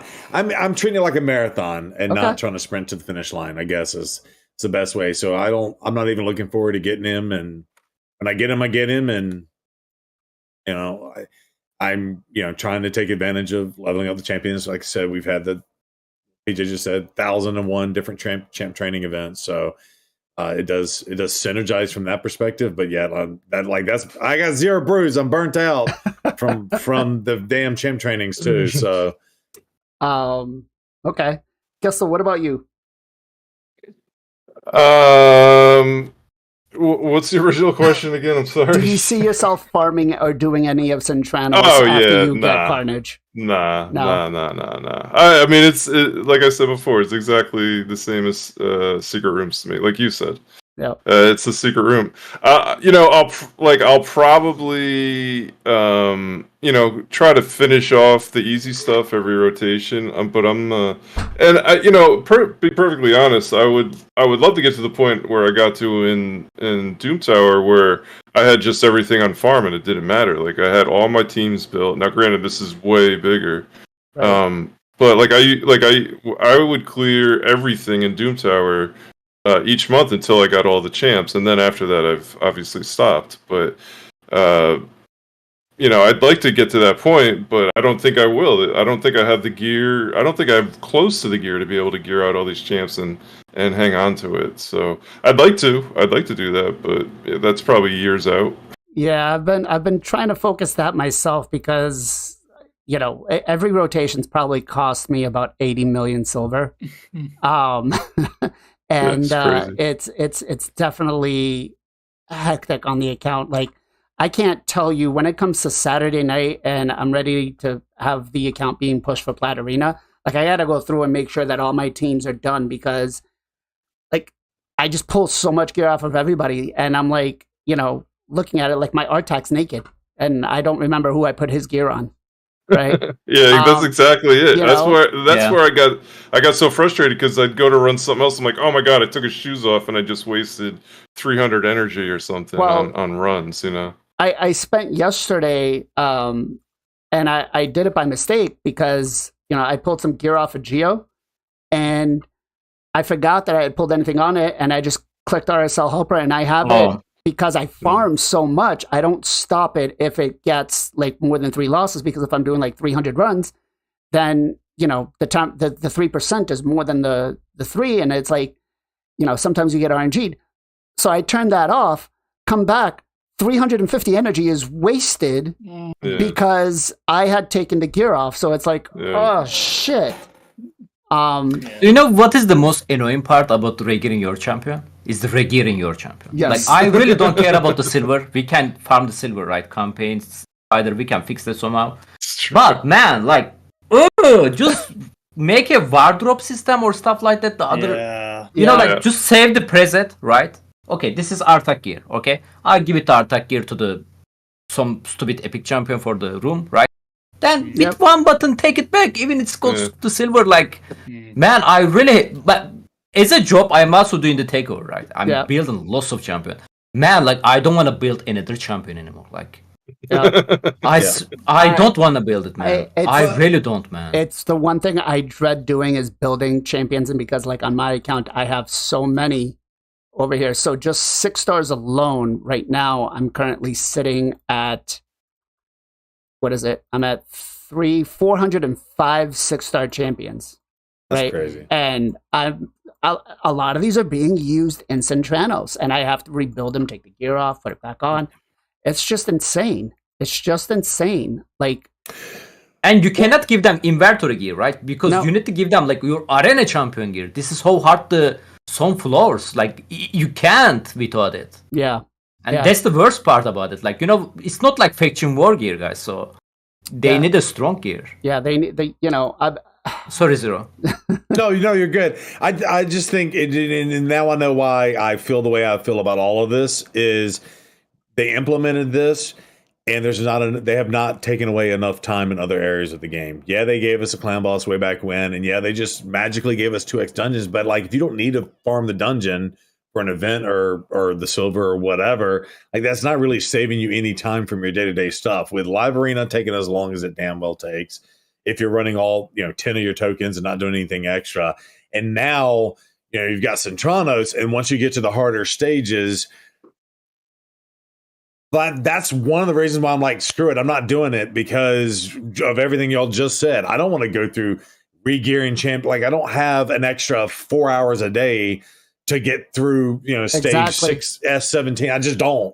Like, I'm already how many hours invested already. I'm sure Plarium loves how many times is Zero Brew logged into the game, and in the 2 years he's been playing, he's been logged in almost 2 years. 6 hours a day when he's sleeping is when he's not logged in. Hell, half the time I'm logged in then too. So no, like they really need to, if it's the idea of the gear piece, or make the tavern better to be used when doing champ training. Like, there's so many time sinks when they force that on us. It's absurd. And yeah, we want new content. We beg for new content. We get the new content, but they're not thinking, okay, well, what?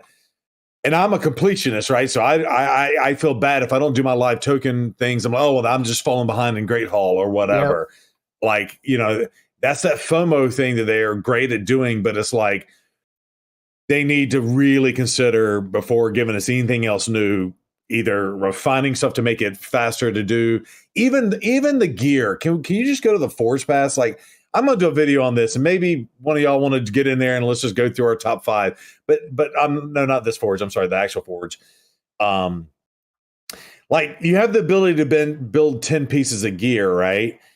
And you can craft 10, and then it has like the keep and the sell. But I would love to just click my 2 or 3 6-star pieces that came out of that and hit actual keep, and it moves it out, and then a sell all button. Yeah. Like, just that alone would be insane.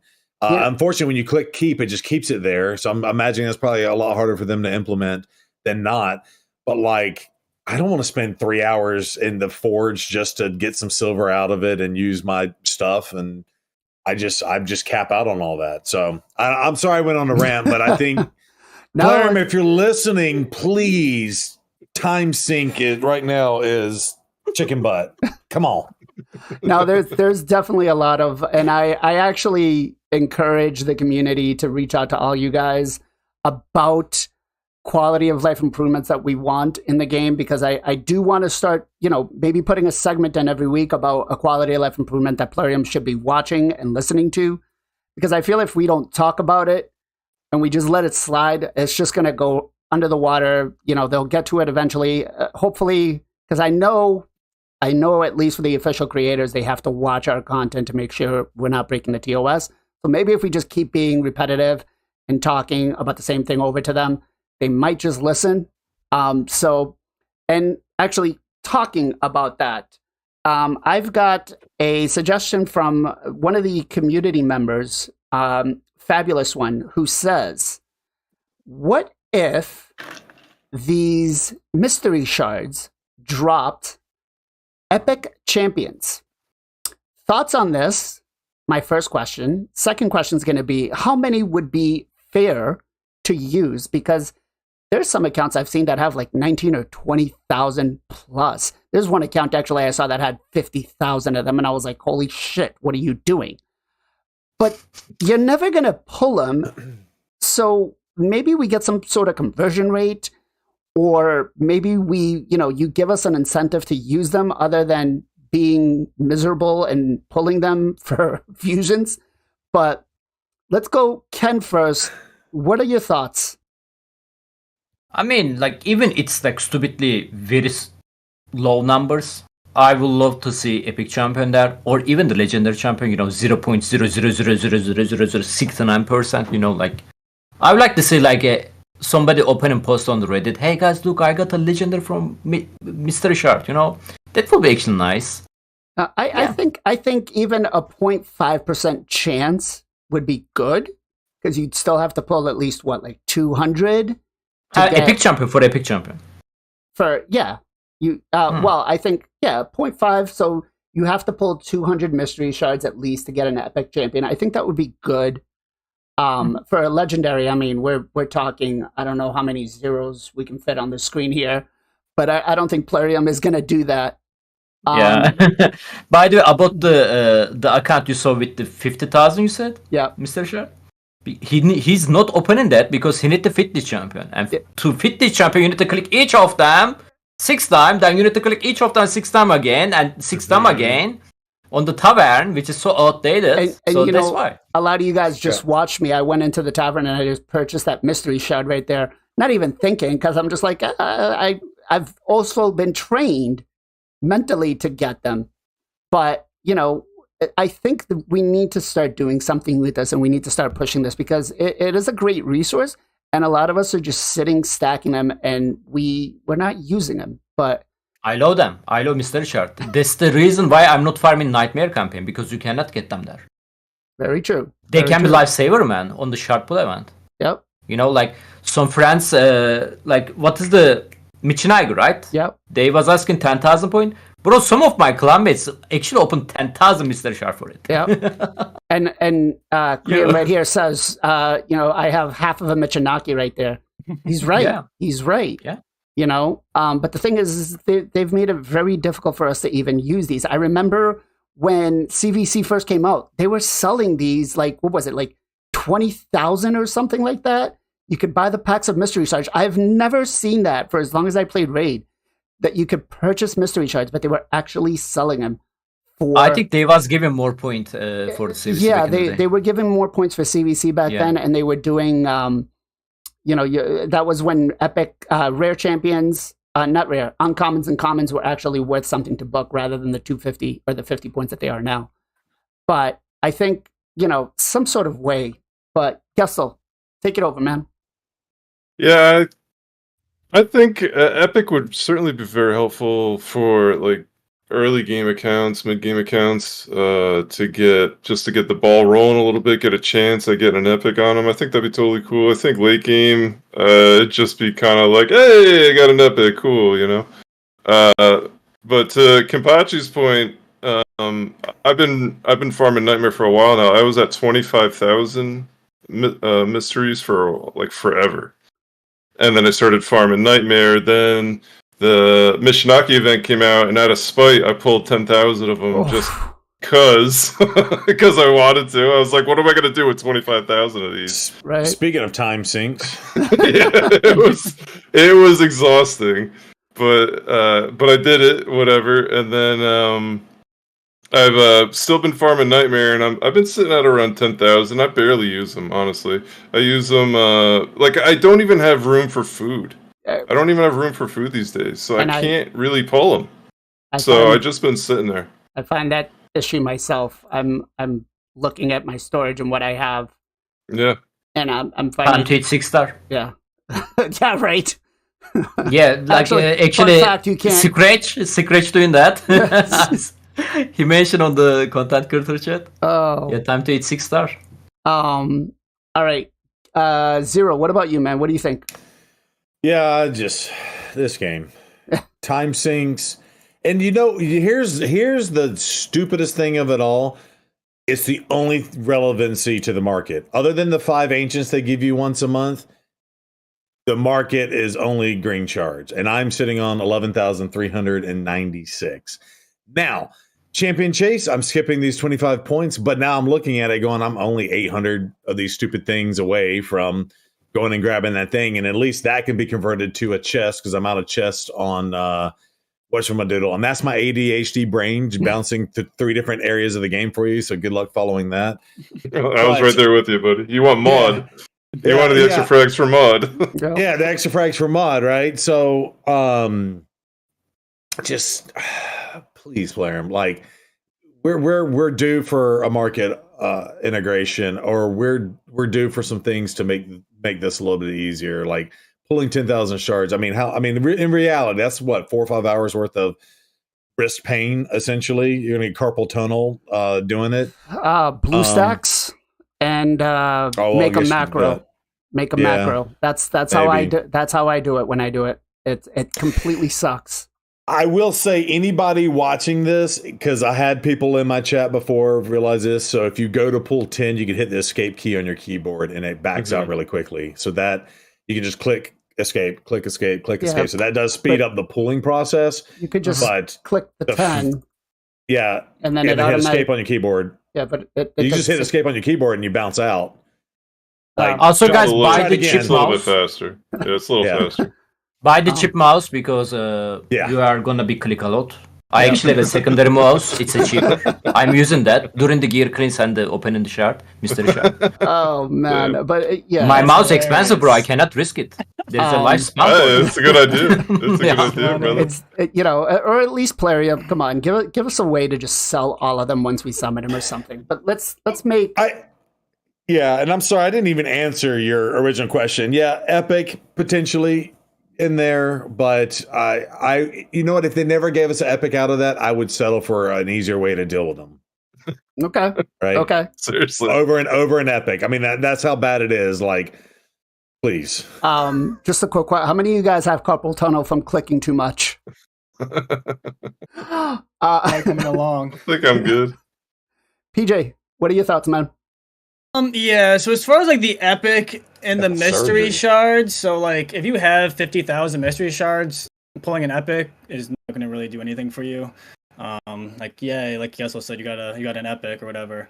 For like a new player, if you do luckily randomly get an epic from mystery, I mean that could definitely be game changing depending on who you get.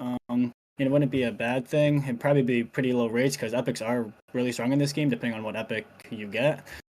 And yeah, just like the quality of life needs, like you mentioned, needs major upgrading in the tavern and the mysteries and the market. That's definitely something they got to be hopefully focusing on this year, end of this year, mid this year, because I feel like that's one of the biggest gripes and issues that people have in this game, and that could make a lot of people happy.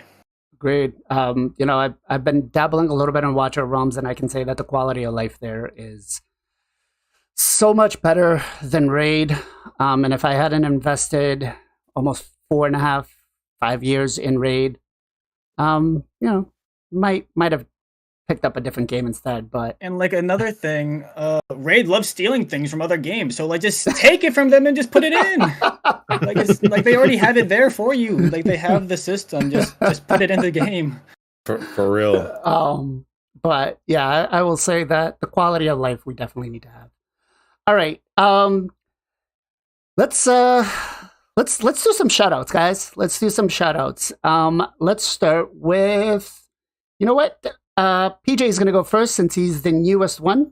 What you got for me for a shout out? All right, I got a shout out. He's one of my mods. The Hills Have Mud.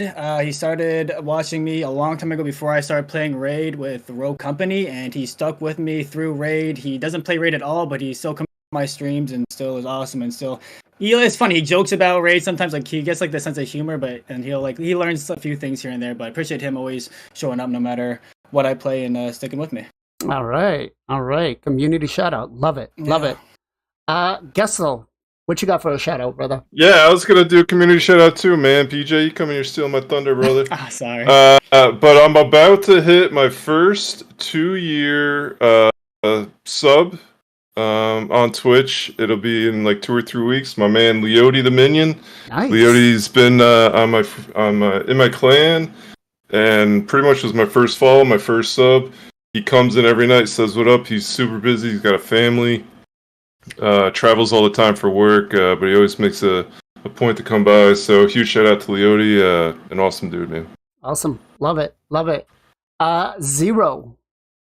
Well, I'm going to jump in too. Shout out to the community. I got Monk Mod, who also is a mod for me, but he came in early, and he just had a new baby and stuff, so he's been super busy as well. But was there pretty much. He was like one of my first 5 viewers when I came back and started with Raid. He also was the first one to be like, hey, no, you need to focus on Clan Boss, and actually took some of the wisdom I needed when I first came back to streaming to the community. So he was awesome from that perspective. And I'll have one more point to make. Oh, here's what's awesome is if any of y'all watch my stuff and y'all know DJ Magic Mike, but he gifted me a tier 3 sub to DJ Magic Mike months back, and I got one of his. So they mailed me one of his T-shirts, and I've now gotten to meet him a couple of times. Nice. Where he's come to Dallas and stuff, and go to one of his shows and stuff, and I've gotten another shirt. But he did that just for me because he just knew how much I appreciated it. So shout out to Monk Mod. He's awesome. Oh, he's here. Nice. Oh, you didn't hear none of that. Monk, you suck. No, I'm kidding. I'm kidding. I love you, brother. I love you. Thank you. All right. Ken, what about you, brother? I like to shout out Bronco Raid Shadow Legends. He's actually very nice guy. He's also content creator, official content creator, and he's making lots of content with the Blizzard. Have you guys seen his latest one? I saw Solo Abuse. Yes. Yeah, that's insane, man. I couldn't believe it first. Then my clanmate made it, and I tried on his account. I also make a video about it. It's amazing, man. I think they are gonna nerf it, by the way. But probably. Yeah, he basically solo it. That's crazy, man. Bronco, good job, mate. Right. So my shout out's actually gonna go to somebody who's not here with us today, which is Jay. He's been here almost every week. Again, I talk to Jay almost every day on the phone, just to check in with him, IRL stuff. We don't talk just Raid Shadow Legends, but he was definitely one of those people that encouraged me to do this show. Today we peaked at almost 70 viewers between both YouTube and Twitch. Guys, when we started this podcast almost 10 months ago, we had 2 or 3 viewers. We were just streaming on YouTube. And, again, if it wasn't for Jay, bro, we got this. We go. We can keep doing it. This show would not be here. And so big shout out to him. Huge shout out to him for helping. And yes, I cannot forget Nacho. I do miss him. I really wish to get him on the show. We'd have to start the show 2 hours earlier. Which I don't know if it's feasible for a lot of these guys to make it. I know for me it's really difficult because I'm at church in the morning and I'm taking care of coffee hour and fellowship hour and stuff. So maybe, we'll discuss down the line changing the date. We'll see. But it is, I do miss him. And I wish that, we can try to accommodate and get him on here, but it's been time. I need to get him on a collab too. All right.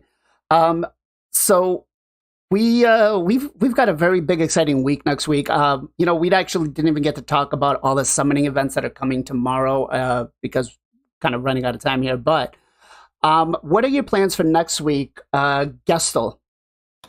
Yeah, finish off the fusion. Definitely, we'll be taking us. I will definitely be going for the Path event for the champion at least. I don't know about the Soul. We'll see what the numbers are for that, and I guess starting on the Titan event, man. We get no rest for the weary here. Just got to keep rolling into it. That's it. Raid 24/7, 7 days a week. That's it. No more wait Shadow Legends. We are burning Shadow Legends on both ends of the stick here. Zero. What about you, brother? Man, I'm working on getting some carpal tunnel with these green shards at the moment. Save it to tomorrow, bro. well, no, because we still got the thing right now and the champ training, whatever. No, yeah, I'm looking forward to it. I'm kind of glad that we got the Hero's Path. From that perspective, and I did save a lot of souls because I participated in the 10x with like 80 of the small ones, but I saved all my bigger ones in anticipation for this, and of course shards. I've gotten really lucky with my clan boss chest lately. I've gotten like 4, 5, or 6 sacreds here recently in some Lego books. So I've been excited about that. So yeah, just keep grinding away. And then I'm hopefully going to be focusing a little bit more on some YouTube content here in the near future as things in my life change. Y'all know about, but I'll have a little bit more time on my hands to capitalize on that. So very nice. Maybe we do BLAZIN. Maybe we do that. Improvements. Okay. Yeah. Video. Hit me up. Call your boy. Hit me up. PJ, what about you, brother? What are you going to be doing? Yeah, we'll be finishing the fusion. Probably pulling shards for this guaranteed, and then I stream pretty much every single day, so I'll be streaming a lot. Fun stuff, and just doing the dang thing, playing raid and seeing what other surprises they got for us coming up. All right, Mr. Ken. Well, I finished the fusion. I go a little bit hard today on the Dungeon Diver because I want to get extra legendary book on the champion chase. Yep. Because I still working to book my Narcissus. He's still missing one book. God. Is it a cooldown? Yeah. A3 cooldown. Like, I don't want to book his A1, instead of the Ankara. On the Ankara, I want to book Ankara A1 and it's land on the A2, A3 first. This dude I want opposite, and all of my book landed on the A1 first, of course. So book-wise, I have a very dry recently. Last 2 months, I got only 4, maybe 5 legendary book from Clambos. That's definitely not helping me. And there is a fusion now. Bro, I go guarantee all guard. Like, you guys remember that? Like, it was like 3 months ago, maybe? Yep. For the Hydra. I was working on her book, and they released that, and Monster Hunter champion, then the fusion, blah blah. I still haven't built her because no book. Yeah, hopefully we can get some extra reward from this new Titan event, stuff like that. I'm not big fan of the fusion soul. I mean, I'm not big fan of the fusion. He's not fitting on my playstyle, don't get me wrong. He's God tier champion. But he's not fitting on my playstyle. Like, the event for him gonna be hard. I'm thinking skip it, to be honest. But don't do whatever I do, guys. I'm more like close second team, Yeah. Don't listen to the content creators. Yeah, definitely go for it. And yeah, man, that's all. Okay. All right. So I just realized that the last 3 events are here, so I need to hurry up and finish these events today to pull this guy, because, yeah, I definitely want to go for that extra Lego book. Like Ken just said, I didn't even think about that. So I definitely will be going for that today. Yeah. And getting this done. Other than that, I plan on trying to put out some more YouTube content. I've got some things settled out. I'm working on the $10 whale account, which I've been enjoying and having fun. Definitely giving me a new perspective, not being able to click on this right here and holding back. So, yeah, that said, I mean, you guys can see here, like I've got, where is it? Where'd it go? Get back here. Yeah, I've got this. You're clicking shop again? It's still there. It's still there. It's been there every day. It's just enticing. 6 months I haven't seen that. Every day. But hey, correct me if I'm wrong, but wasn't they giving out like 7,500 gems for maybe a little bit more? Yep. What was the big one? I haven't seen that one in a hot minute. No, I've not either. Those are big boy packs. And they show up after a certain tier of this. The Soccer gems is nice too. Yeah. So they haven't had that in forever. They have been not. like the summer. Yeah, they offer just a couple of times a year, which when it does come out, it is. No, you got to scoop it. Yeah. It's well, one you of don't those have things. to. But if you're spending money, you have to. Gestal said you have to. Yes, everyone must do this. I do not work for Plarium. Play confirmed. Where can people find you, Zero? Yeah, find us on YouTube at Zero Brew, and then of course Twitch, Sunday, Tuesday, and Friday. Times may vary, and I might be a little bit sooner, and that's 8 p.m. Central Standard Time. We're on God's time or Texas time. No, I'm just kidding. Kidding for all y'all that live all over the world, but yeah, so that's where to find me, and we have a great time, and we. Depending on our time slots, we get rated by Gestal, then we raid out to PJ. So we love sharing the love to everyone. So, all right, come say hi. PJ, where can everybody find you, brother? Yeah, MXPJE on Twitch. I have a YouTube, but not really any raid content. Mostly just Twitch. I stream pretty much every single weekday, 2 times a day, Eastern time afternoon. Usually I start trying to get on even earlier, and then late night, you can usually catch me on, depending on where you're in the world, maybe early morning or afternoon for you. But I'm usually always on, streaming, come say hey, hang out, do a little bit of count takeovers. We push plat, so I'll probably be doing that tonight. Got my last 2, I got my the 2 avatars for plat finally after 28 attempts. Nice. 28 finishes, not attempts. Thank you. 28 placements. I got my first one, and then the 29th I got my second one. So nice. Yeah, finally got those, and yeah, come by, say hey, and yeah, thank you. Nice. Gestal, what about you? Yeah, Gestal Gaming on Twitch, Sunday through Friday, 2 to 7 o'clock Pacific Standard Time, and YouTube, Gestal Gaming, and the website, gestal.gg. I keep saying it, but it will be completed very soon, and it's gonna be amazing. All right. I'll let you guys know when that's ready. All right, Mr. Ken, where can people find you, brother? FinalKenpachi at the Twitch streaming every day except Sunday. Sunday I'm exclusive here, so streaming every single day at the Columbus reset, so you guys can easily time it perfectly. And YouTube, FinalKenpachi as well, making content there as well, guys. Thank you so much. All right, and you're about to find me in the bathroom. I'm about to pee my pants. all right, sorry to interrupt. Go ahead.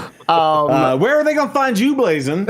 Well, they can find me Right at BLAZIN Gaming RSL on Twitch and over on YouTube as BLAZIN Raids. And my schedule is going to start evening out a little bit in like the next couple of weeks. So I should be streaming a couple of days earlier in the day, which was something that was requested. And then you guys can find everybody here on the Knights of Teleria every Sunday. You can find any content creator out there. Daffodil, talking to you. I told you to hit me up on Discord last week, but you ignored me. So we're watching you. Shame. Yep, we're watching you. Shame. But yes, guys, it has been a wonderful time. I have a birthday party I need to head off to. So we are going to raid Mr. Grim Reaper over on YouTube or on the Twitch, who's another content creator. He's about to have a baby, actually. So make sure you guys show him some support and love when we raid him. Give him a follow. And as always, guys, much love, much appreciation. Be safe, be well, be good to each other. And we'll catch you guys next week. Bye-bye.